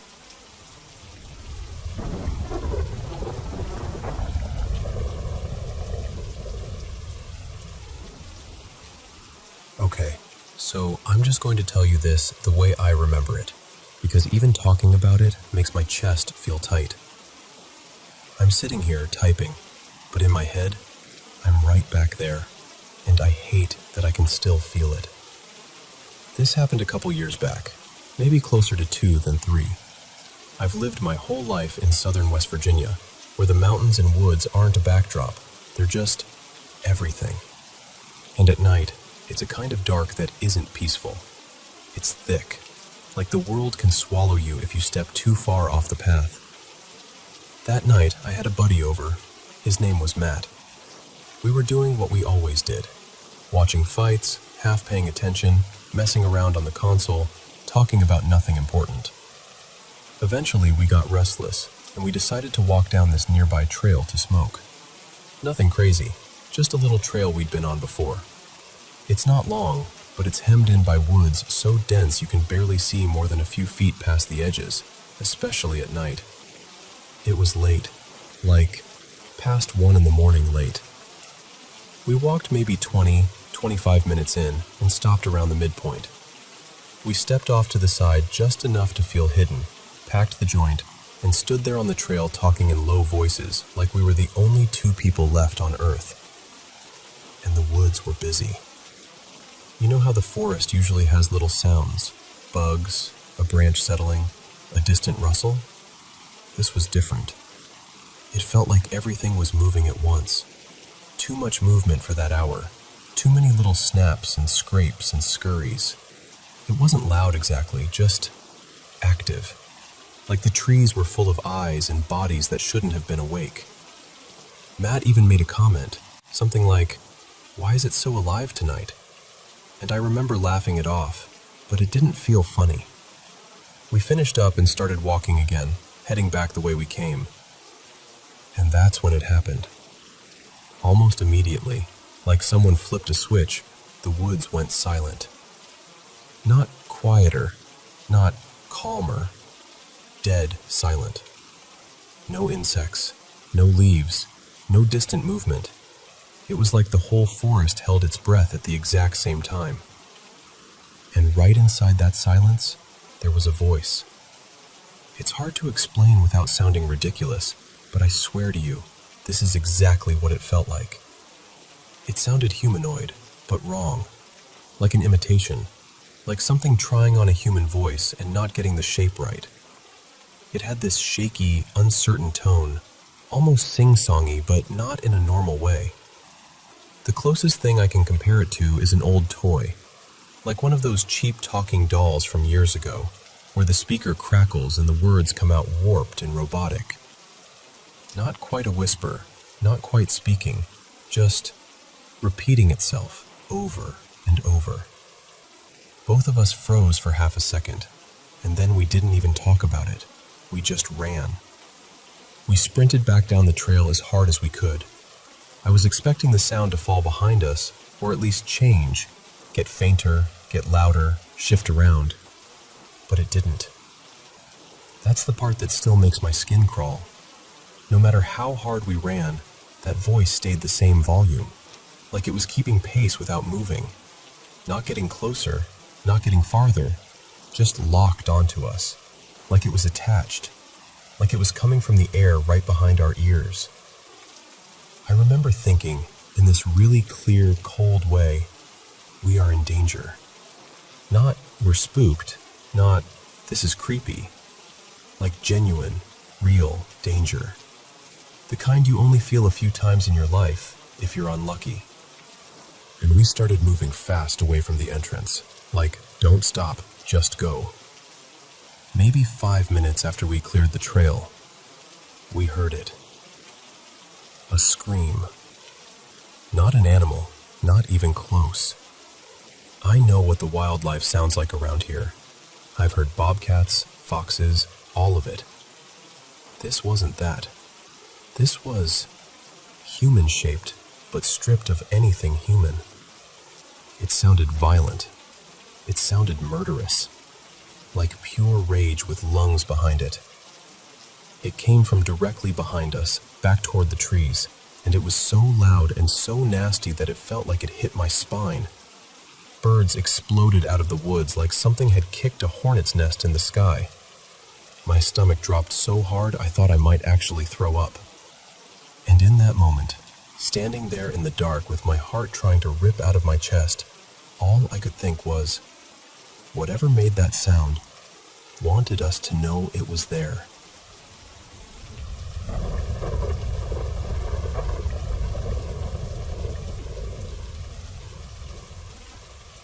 So, let me tell you about Marin. A few years back, I was dating her, and she had this calm, steady way of saying things that made you pause. Marin would tell me, without drama, without trying to impress anyone, that she could sense things most people couldn't. Feelings in rooms, shifts in the air, sometimes even presences. I mostly believed her. I mean, I wanted to. But if I'm being honest, a part of me kept waiting for something undeniable to happen. Something I could point to and say, okay, yeah, that's real. She had this emerald. Not a huge one, not flashy, but it had this deep green glow that almost looked alive in the right light. She'd wear it on a thin chain sometimes, close to her chest. And I remember noticing it early on, like really noticing it, because the first time we got intimate, she was wearing it. Later, I caught myself wondering if that mattered. Like, maybe the stone wasn't just jewelry to her. Maybe it was a kind of anchor. And if I got close enough to her, maybe I got pulled into whatever that anchor was tied to. Anyway, about 6 weeks into dating, she had to travel for a work conference across the country. Quick trip in and out. She took the emerald with her, of course, but on the flight back, the airline lost one of her bags. And that bag had the emerald inside. If it were me, I would have been livid. I would have been on hold with customer service until my phone melted. But Marin, she barely reacted. She was disappointed, sure, but not angry. She just sat there, kind of quiet, then shrugged like she was accepting a fact the rest of us didn't have access to. "It'll come back," she said, like she wasn't hoping, like she knew. At the time, I thought she meant the airline would track down the suitcase eventually. Lost luggage turns up. It happens. So I didn't argue, but I also didn't read anything mystical into it. Weeks passed, then more weeks. No bag, no emerald. And then one Saturday, randomly, we decided to go hiking. There's this small mountain near our town that neither of us had been to. Not one of those dramatic, rocky climbs. More like a gentle trail, the kind where you can actually talk while you walk. I'd seen it on an app and said, "Let's do it." And Marin smiled like she was already saying yes before I finished the sentence. We took our time going up. The air was clear, the trail was quiet. When we finally reached the top, there was a tall radio tower and one of those big metal water tanks. Nothing scenic in a postcard way, but still peaceful. You could see the trees rolling out in every direction, and the whole place had that stillness that makes you lower your voice without thinking. We sat down to eat lunch. A couple hikers passed us, 2, maybe 3, and then it was just empty. No footsteps, no chatter. Just us and the wind that barely existed, drifting now and then like it couldn't commit. We were talking and laughing, leaning into each other, and eventually we started kissing. Nothing wild, just that slow, comfortable kind of affection you fall into when you feel safe with someone. And then the air changed. I don't know how else to say it. One second everything was calm, and the next it was like the mountain took one huge breath and exhaled right in our faces. The wind came out of nowhere, hard, loud, whipping so strong it made that long whoosh sound, like it was moving through a tunnel. It startled me, but Marin, she went pale. "We have to go," she said, voice cracking. "Not because it's bad, it's so sad up here. Something's sad." That's what she said. Something's sad. So I didn't argue. I started packing up our food, folding things quickly, trying to steady the moment. We were both cleaning up, making sure we left no trash behind, when I spotted something in the dirt near my shoe. A flash of green. At first I thought it was a bottle shard or a piece of plastic catching light, but when I brushed the dirt aside, my stomach dropped a little. It was a necklace. A thin chain, tarnished in spots, and at the center, that deep green emerald. Marin froze when she saw it, like her brain needed a second to accept what her eyes were telling her. Then she let out this breath, half laugh, half sob, and she grabbed it with both hands like it might disappear if she didn't hold on tight enough. And suddenly she wasn't shaking anymore. She was glowing, smiling through tears, laughing like a kid who just got something back that they'd already decided was gone forever.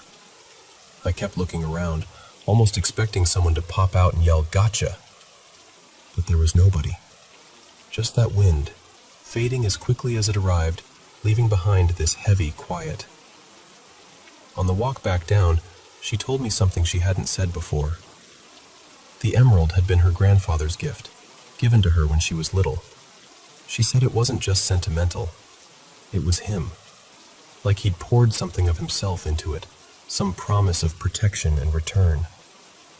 She also told me she'd lost it once before, years ago, when she was a kid. It had slipped off near a river, one with a fast current. She'd cried and told her grandfather, and he'd looked at her and said very calmly, "It'll come back." And somehow, it did. A few weeks later, he handed it back to her like it was the most normal thing in the world. So when the airline lost her bag, she didn't panic. She'd already lived through the emerald coming back once. She trusted the pattern. Now, I'll be honest with you. My brain immediately tried to build a neat little explanation. Like, maybe she never lost it on the trip. Maybe it was in her pocket the whole time and she staged the whole thing. Maybe she dropped it when I wasn't looking. Maybe one of those hikers lost it and the timing was just weird. I tried to convince myself of all kinds of logical versions. But here's the problem. It wasn't just that one moment. There were other things with Marin. Little unexplainable turns, strange coincidences, moments where she'd say something before it happened. Enough that, even now, I can't fully laugh it off. And I don't know. Maybe the truth is somewhere in the middle, part mystery, part human storytelling. Or maybe that emerald really does have a way of returning, like it's tied to her life in a way that doesn't care what I believe. All I know is this. That day on that mountain, the wind came like a message. And when it passed, the emerald was there, waiting in the dirt like it had always belonged exactly where we were sitting.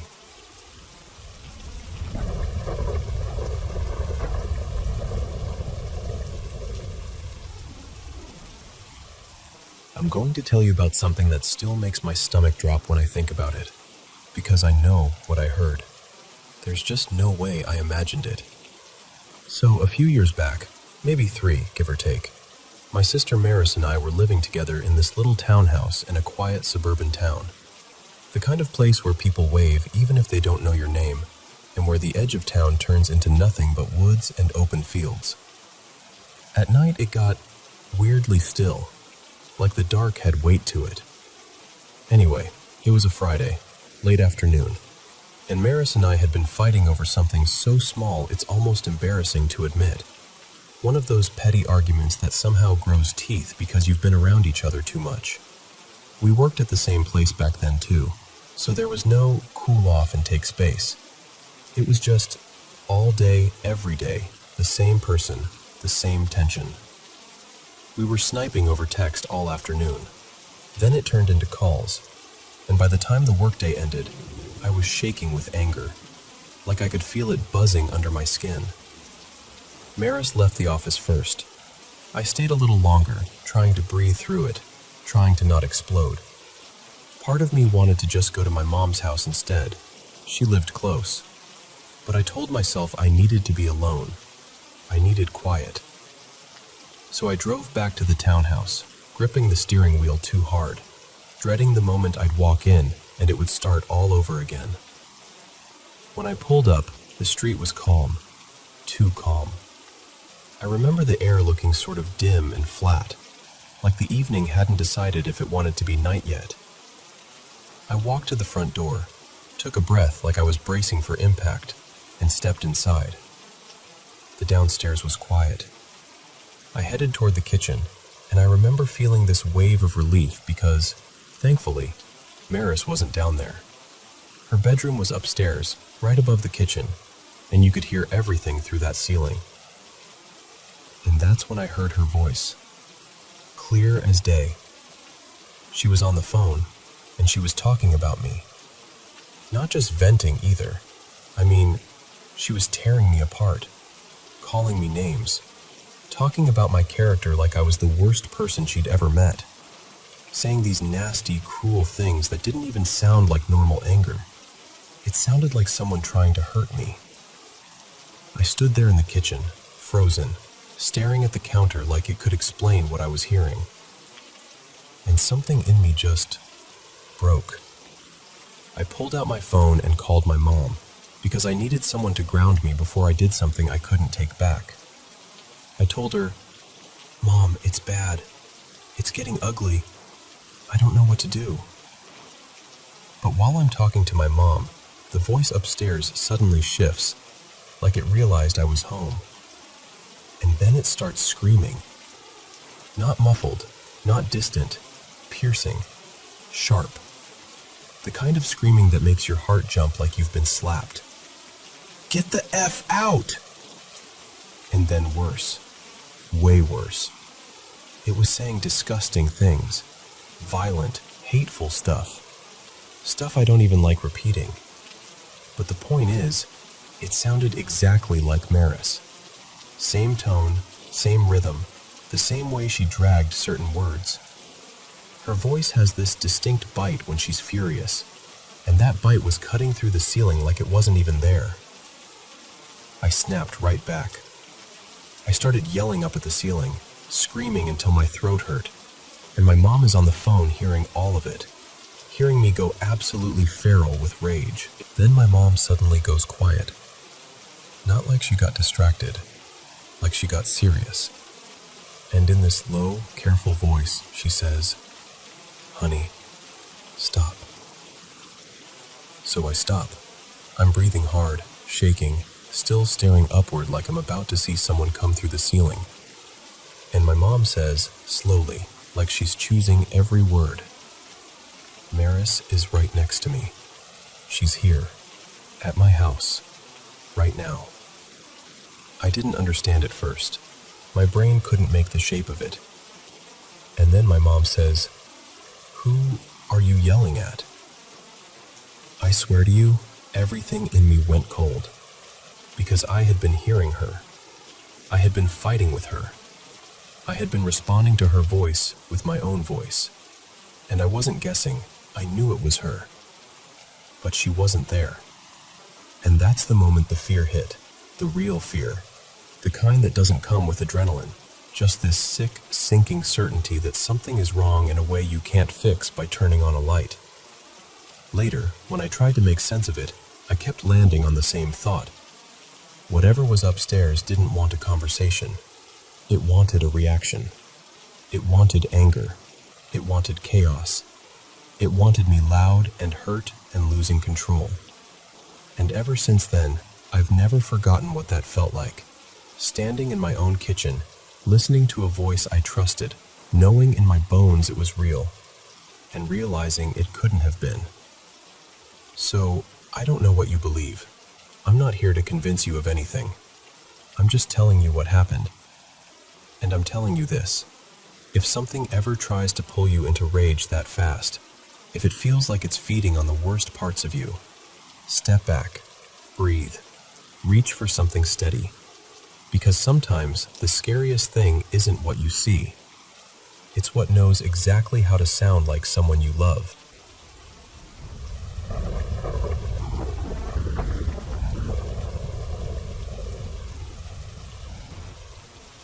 So, I grew up in this really old house, like the kind that was built before 1900, with crooked little quirks you only notice once you've lived there long enough.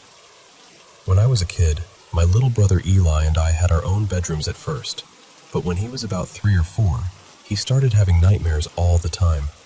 Real, panicky, shaking awake kind of nightmares. So my parents moved him into my room. And here's the thing. The entire time we shared that room, we always slept with a fan running. Not just for air. It sounds weird saying it out loud, but when I was younger, the fan made the room feel protected. Like it pushed something back. Like if the room ever got too quiet, something uncomfortable could creep in. Years later, after we'd moved out of that room and weren't sharing anymore, Eli told me something that made my stomach drop a little. He said he'd felt it too as a kid. He said the fan wasn't just noise. He felt like it kept something bad away. Like it kept spirits from getting close. I didn't even know what to say to that, because I'd never told him my reason. Then, right before my junior year of college, we moved again, into another house that was also built before 1900. This one had actually been my dad's childhood home. My grandma moved down the road into a smaller place and let us move into her old house, the one with the history and the weight to it. It even used to have servants' quarters back when it was first built, which tells you how old and layered that place really was. And in that house, there were 2 spots where I consistently felt something. The first spot was on the staircase. There's a landing where the stairs make this sharp turn, almost like the house folds back on itself. Every time I hit that turn, I'd feel uneasy. Not like I was scared of falling, more like something was right there on the other side of the wall, watching from the living room corner. Just a steady pressure, like being stared at. And there were a couple details about that exact area that always stuck with me. My grandma used to keep these old dolls on a shelf near there. Porcelain faces, glassy eyes, the whole thing. My cousin used to say those dolls gave him the creeps, like he hated even looking at them. And also, some of my earliest memories of my great-grandfather are from that same corner. During family gatherings, he would sit right there, kind of quiet, just observing. He was a gentle presence, but the fact that he was tied to that spot made it feel even more charged somehow. The second place was the kitchen at night. If I sat at the island when the house was dark, just me, maybe a little light over the stove, everything else quiet, I'd feel like something was watching me from the dining room. It wasn't far, maybe 10 or 12 feet away, but it felt like a gaze I couldn't shake. Sometimes it even felt like it wasn't inside at all, like it was outside one of the windows, just beyond the glass. Not always, but enough times that I started timing how long I'd sit there before I'd get up and turn on another light, just to break the feeling. And the only thing I could ever connect it to was my great-grandfather again. In his last several years, he was in his 90s by then and needed help walking. He would sit for hours in what is now the dining room, almost the whole day. Same area, same stillness, same sense of someone being there even when they're not. My cousin, the same one who hated the dolls, told me later that he and my grandma both had experiences in that house too. My grandma's experience was different, but somehow worse in its own way. She told him she saw glowing eyes at the bottom of the stairs that led down to the basement. Not like a reflection, not like an animal. She described them as red, just there, staring up at her from the dark.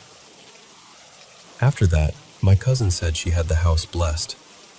And apparently, there were older relatives of ours who were priests, people who, according to family stories, had dealt with supernatural situations before.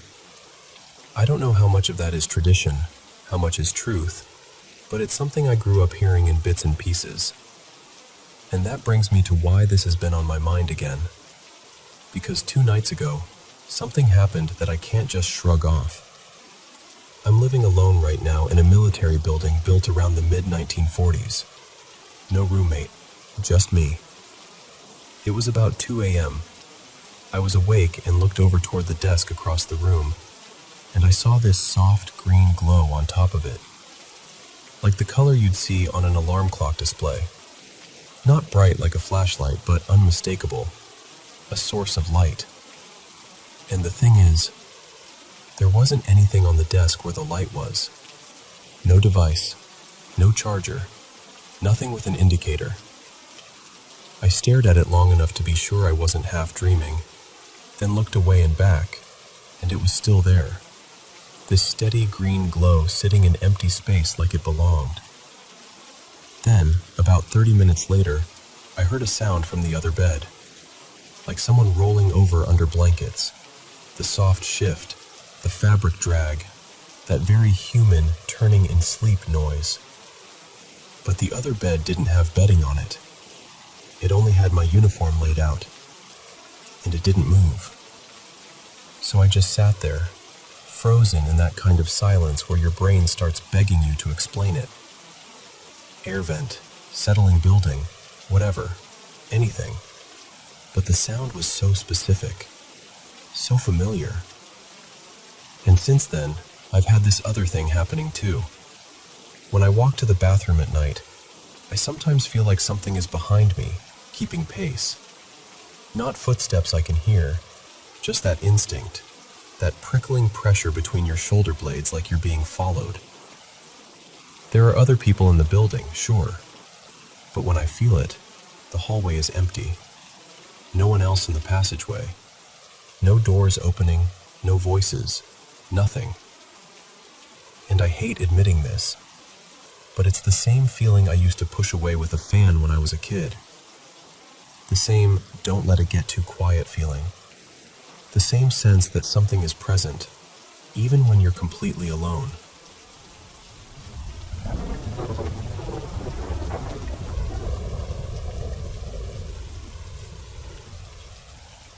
So I think my latest ghost encounter might have officially clocked in for work with me. I'm one of those people who's always been a little too sensitive to that kind of thing. I've had a handful of experiences over the years, and honestly, even when nothing felt truly evil, it was still scary. Like, your body goes into alarm mode anyway, you know? But this one feels different. I started a new job recently, and right away someone mentioned, almost like a fun little fact, "Oh, we barely ever use the aircon here. The building's just always cold." Which sounds normal until you remember I live in a place where heat is basically a lifestyle. So yeah, a naturally chilly building already felt a bit strange. At first, nothing seemed too weird, except for this one thing that kept happening. People would get locked out of rooms even though they swore they hadn't locked the door.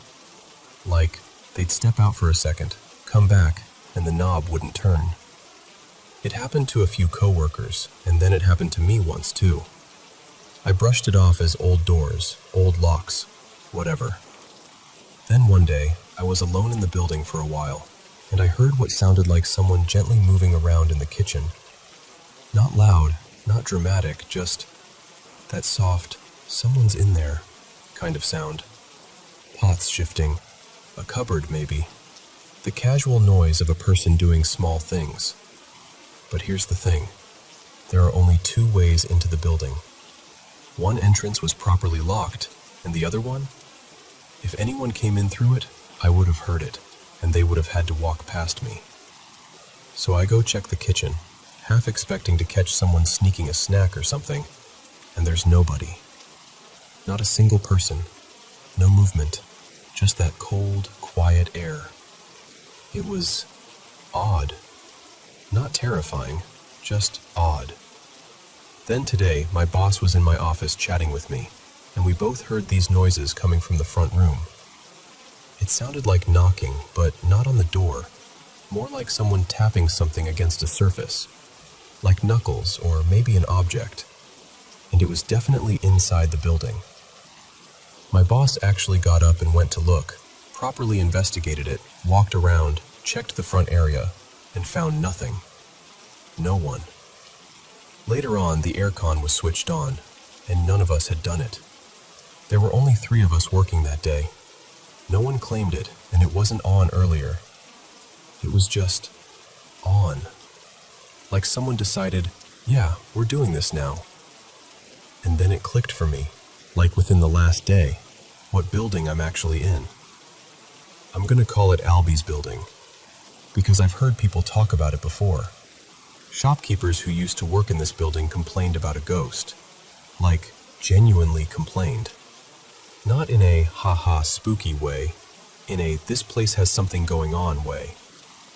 And last night, I had this dream that I was getting phone calls from a little boy. Not a normal dream either. It felt weirdly specific, like I woke up with that lingering feeling of, that wasn't just random. Also, I should tell you about the room I usually work in. There's this one office that has the thickest atmosphere I've ever felt. Like the air has weight. Oppressive, heavy, almost pressurized. It's hard to focus in there, like your brain gets foggy the longer you sit. I can't explain it without sounding dramatic, but it feels like the room is crowded, even when it's empty. Here's what's strange though. I don't feel scared in the building. Even though the whole building is chilly, I still like having the aircon on. The other day, I turned it on, and another woman came by and turned it off. I was sitting there feeling all stuffy and annoyed, thinking, okay, great. So when the aircon turned itself on later, without any of us doing it, I couldn't help thinking, that cheeky little ghost did that for me. Maybe it's nothing. Maybe it's just old building quirks, faulty locks, weird acoustics, touchy aircon controls. But if it is something, I don't know. It doesn't feel like it wants to scare anyone. It just feels like it wants to be noticed.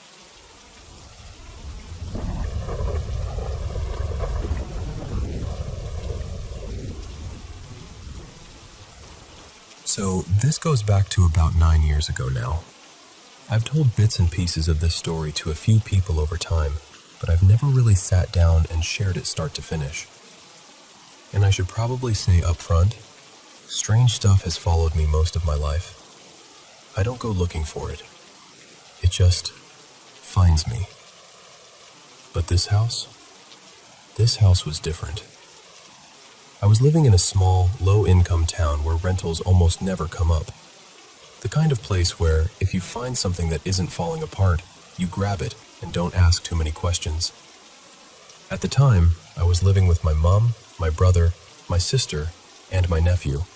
He was still little then. We finally found a private rental through this sweet older couple, and honestly, the house looked like a miracle. It was on the good end of a street that had a rough reputation, and it was maybe 20-ish years old, still modern, roomy, and for the first time in my life, it had air conditioning.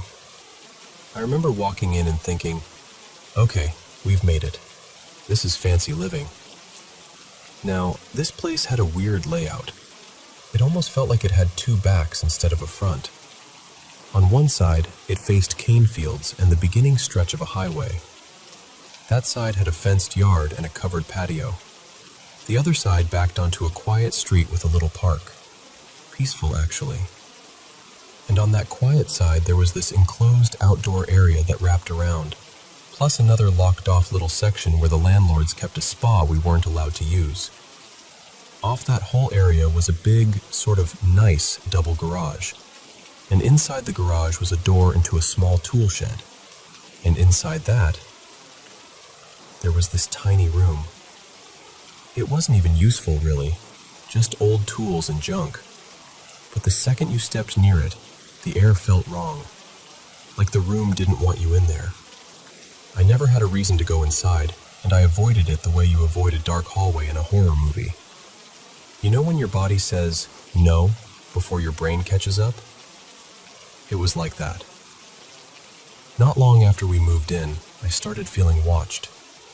Not by an adult, by a young girl.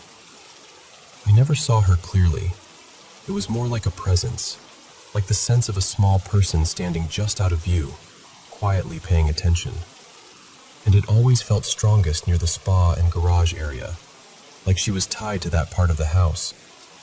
I'd be hanging laundry or walking through that outdoor space, and I'd get that prickly feeling on the back of my neck, like someone was behind me.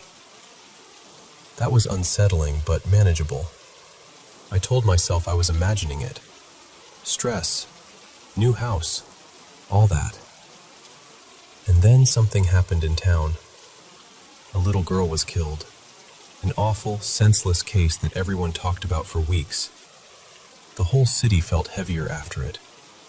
And I swear, it was like the air in our house changed after that. Like something got stirred up. One night I was in my bedroom, just sitting there. Nothing dramatic, just existing. And this little statue I had on a shelf suddenly launched across the room. Not slid, not tipped.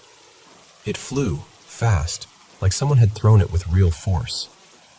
It hit the wall hard enough that I actually yelped. And here's the part that still makes me feel strange. It didn't break. It was delicate. It should have shattered, but it didn't. It just landed there, like the house wanted to prove a point more than it wanted to destroy anything. After that, I started paying closer attention. I opened the gate, and as I stepped in, I could see through the windows that every light in the house was on. Every room. Bright. And I remember thinking, oh, Mom and my brother are up again. They were night owls back then. Sometimes they'd be watching movies at weird hours. So I walked up to the door, put my hand on the knob, pushed it open, and the house was pitch black. Not dim, not a few lights off, completely dark, like nobody had been awake for hours. I stood there with the door open, honestly thinking my brain had short-circuited. I walked through the house, turning lights on, checking rooms. Everyone, Mom, my brother, my sister, my nephew was asleep in their beds. Deep asleep. The kind of sleep you don't snap into in 10 seconds. And I just kept thinking, there is no way. There's no way they all turned off every light in the exact split second between me seeing them on and me stepping through the door. After that, I wouldn't go inside alone late at night. If Cal dropped me home after dark, I'd make him wait while I walked in and checked everything. I felt ridiculous, but I felt worse doing it alone. Then came the part I still don't like talking about, because this is when I saw something. Around that time, I started having these very specific dreams, over and over, about a teenage boy. He looked like he was from another era. Think vintage clothes, old school haircut, like something out of the late 70s or early 80s. In the dream, he'd talk at me like he was desperate to be understood. He kept mentioning his mom, and he sounded upset, confused, like he couldn't make sense of what had happened. And every time, he'd show me the same things: an older sedan, a road near the cane fields, and this part makes my stomach turn: a gravestone. It got so persistent that I actually asked a neighbor who'd lived in the area forever if there'd ever been a teen boy killed in a car crash near that stretch of road. She frowned and said she couldn't remember anything like that. No big story, no local tragedy that matched. So I tried to let it go. But then one morning, I woke up around 3:40 a.m. The room was that half-dark, half-light stage right before dawn. I blinked a few times, and I saw what looked like a tall, thin male figure standing in my room. My first thought, honestly, was my brother. Like he'd come in for something and didn't want to wake me. So, half asleep and irritated, I said, "What are you doing? What are you looking for?" The figure turned toward me, and the moment it turned, I knew it wasn't my brother. There were no features, no face, no clothes, just a human-shaped darkness, like the light couldn't land on it properly. A shadow that was too solid. It moved toward the doorway, and I sat frozen. And right before it disappeared out into the hall, it leaned back and peeked around the doorframe at me, like it was checking whether I was still watching. Then it left, toward the lounge room, the opposite direction from my brother's room. The second I could move, I got up and went straight to my brother's door. He was asleep, fully asleep, not pretending, not stirring, nothing. I didn't sleep properly after that, not in that house. Eventually, the owner sold the place and we had to move, and I thought, okay, done, over. I'm not taking anything with me. But then, the weirdest part happened after we left. I remember feeling my stomach drop, but I told myself I was being dramatic. I filed it away in my mind and moved on. A while later, I was dating someone else. His name was Cameron, and one afternoon we were driving near the cane fields, not far from where that house had been. Out of nowhere, at the exact same time, we both said something like, "Do you feel that?" It was like driving into a pocket of bad air. Heavy. Wrong.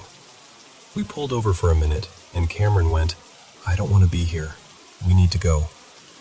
And I agreed immediately, no hesitation. Later, he told me something that made the hair rise on my arms. He'd been looking for a share house at one point, and he said he walked into this place that felt so bad he couldn't stand in it, like the walls were pushing him out.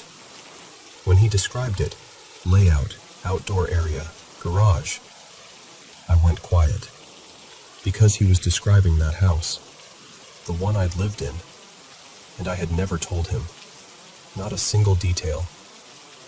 That's when I went back to the archives properly. I went to the library and pulled microfilm, hunting the original story. And there it was. The murder-suicide had happened 2 houses down from where we lived. According to the report, the The mother was believed to have harmed the children, put them in the car, and driven toward the cane fields where it ended. And the photo in the article showed the car. It was the same kind of car from my dreams. The same shape, the same era, the same unmistakable silhouette. And the location, where it was found, was exactly in the direction the boy in my dreams kept pointing toward. And the little girl I always felt near the garage and spa area, that lined up too. The direction their home would have been from ours, just down the street. I sat there staring at the grainy print, feeling like someone had finally pulled back a curtain. I don't know if those kids ever set foot in the house we rented. Maybe they were friends with previous owners. Maybe they played there once. Or maybe, in whatever reality exists beyond ours, 2 doors down isn't a big distance at all. After I found out, I drove past the area one last time. I didn't make a scene. I didn't tell anyone I was doing it. I just sat in my car and quietly said I was sorry. Sorry for what happened to them. Sorry they weren't safe. Sorry they were still lingering around places that didn't feel like home. And I kept thinking about how the activity in the house seemed to spike after the modern-day tragedy in town. Like hearing about another child being hurt stirred something in them. Like it reminded them of themselves. Even now, I notice that house seems to change hands often. Maybe it's coincidence. Maybe people feel what I felt and don't stay long. All I know is I've lived in a lot of places, and I've had my share of strange experiences. But that house, with its 2 backs, its locked spa, that creepy little tool room, and the feeling of a young girl watching from the edge of your vision, that one stayed with me.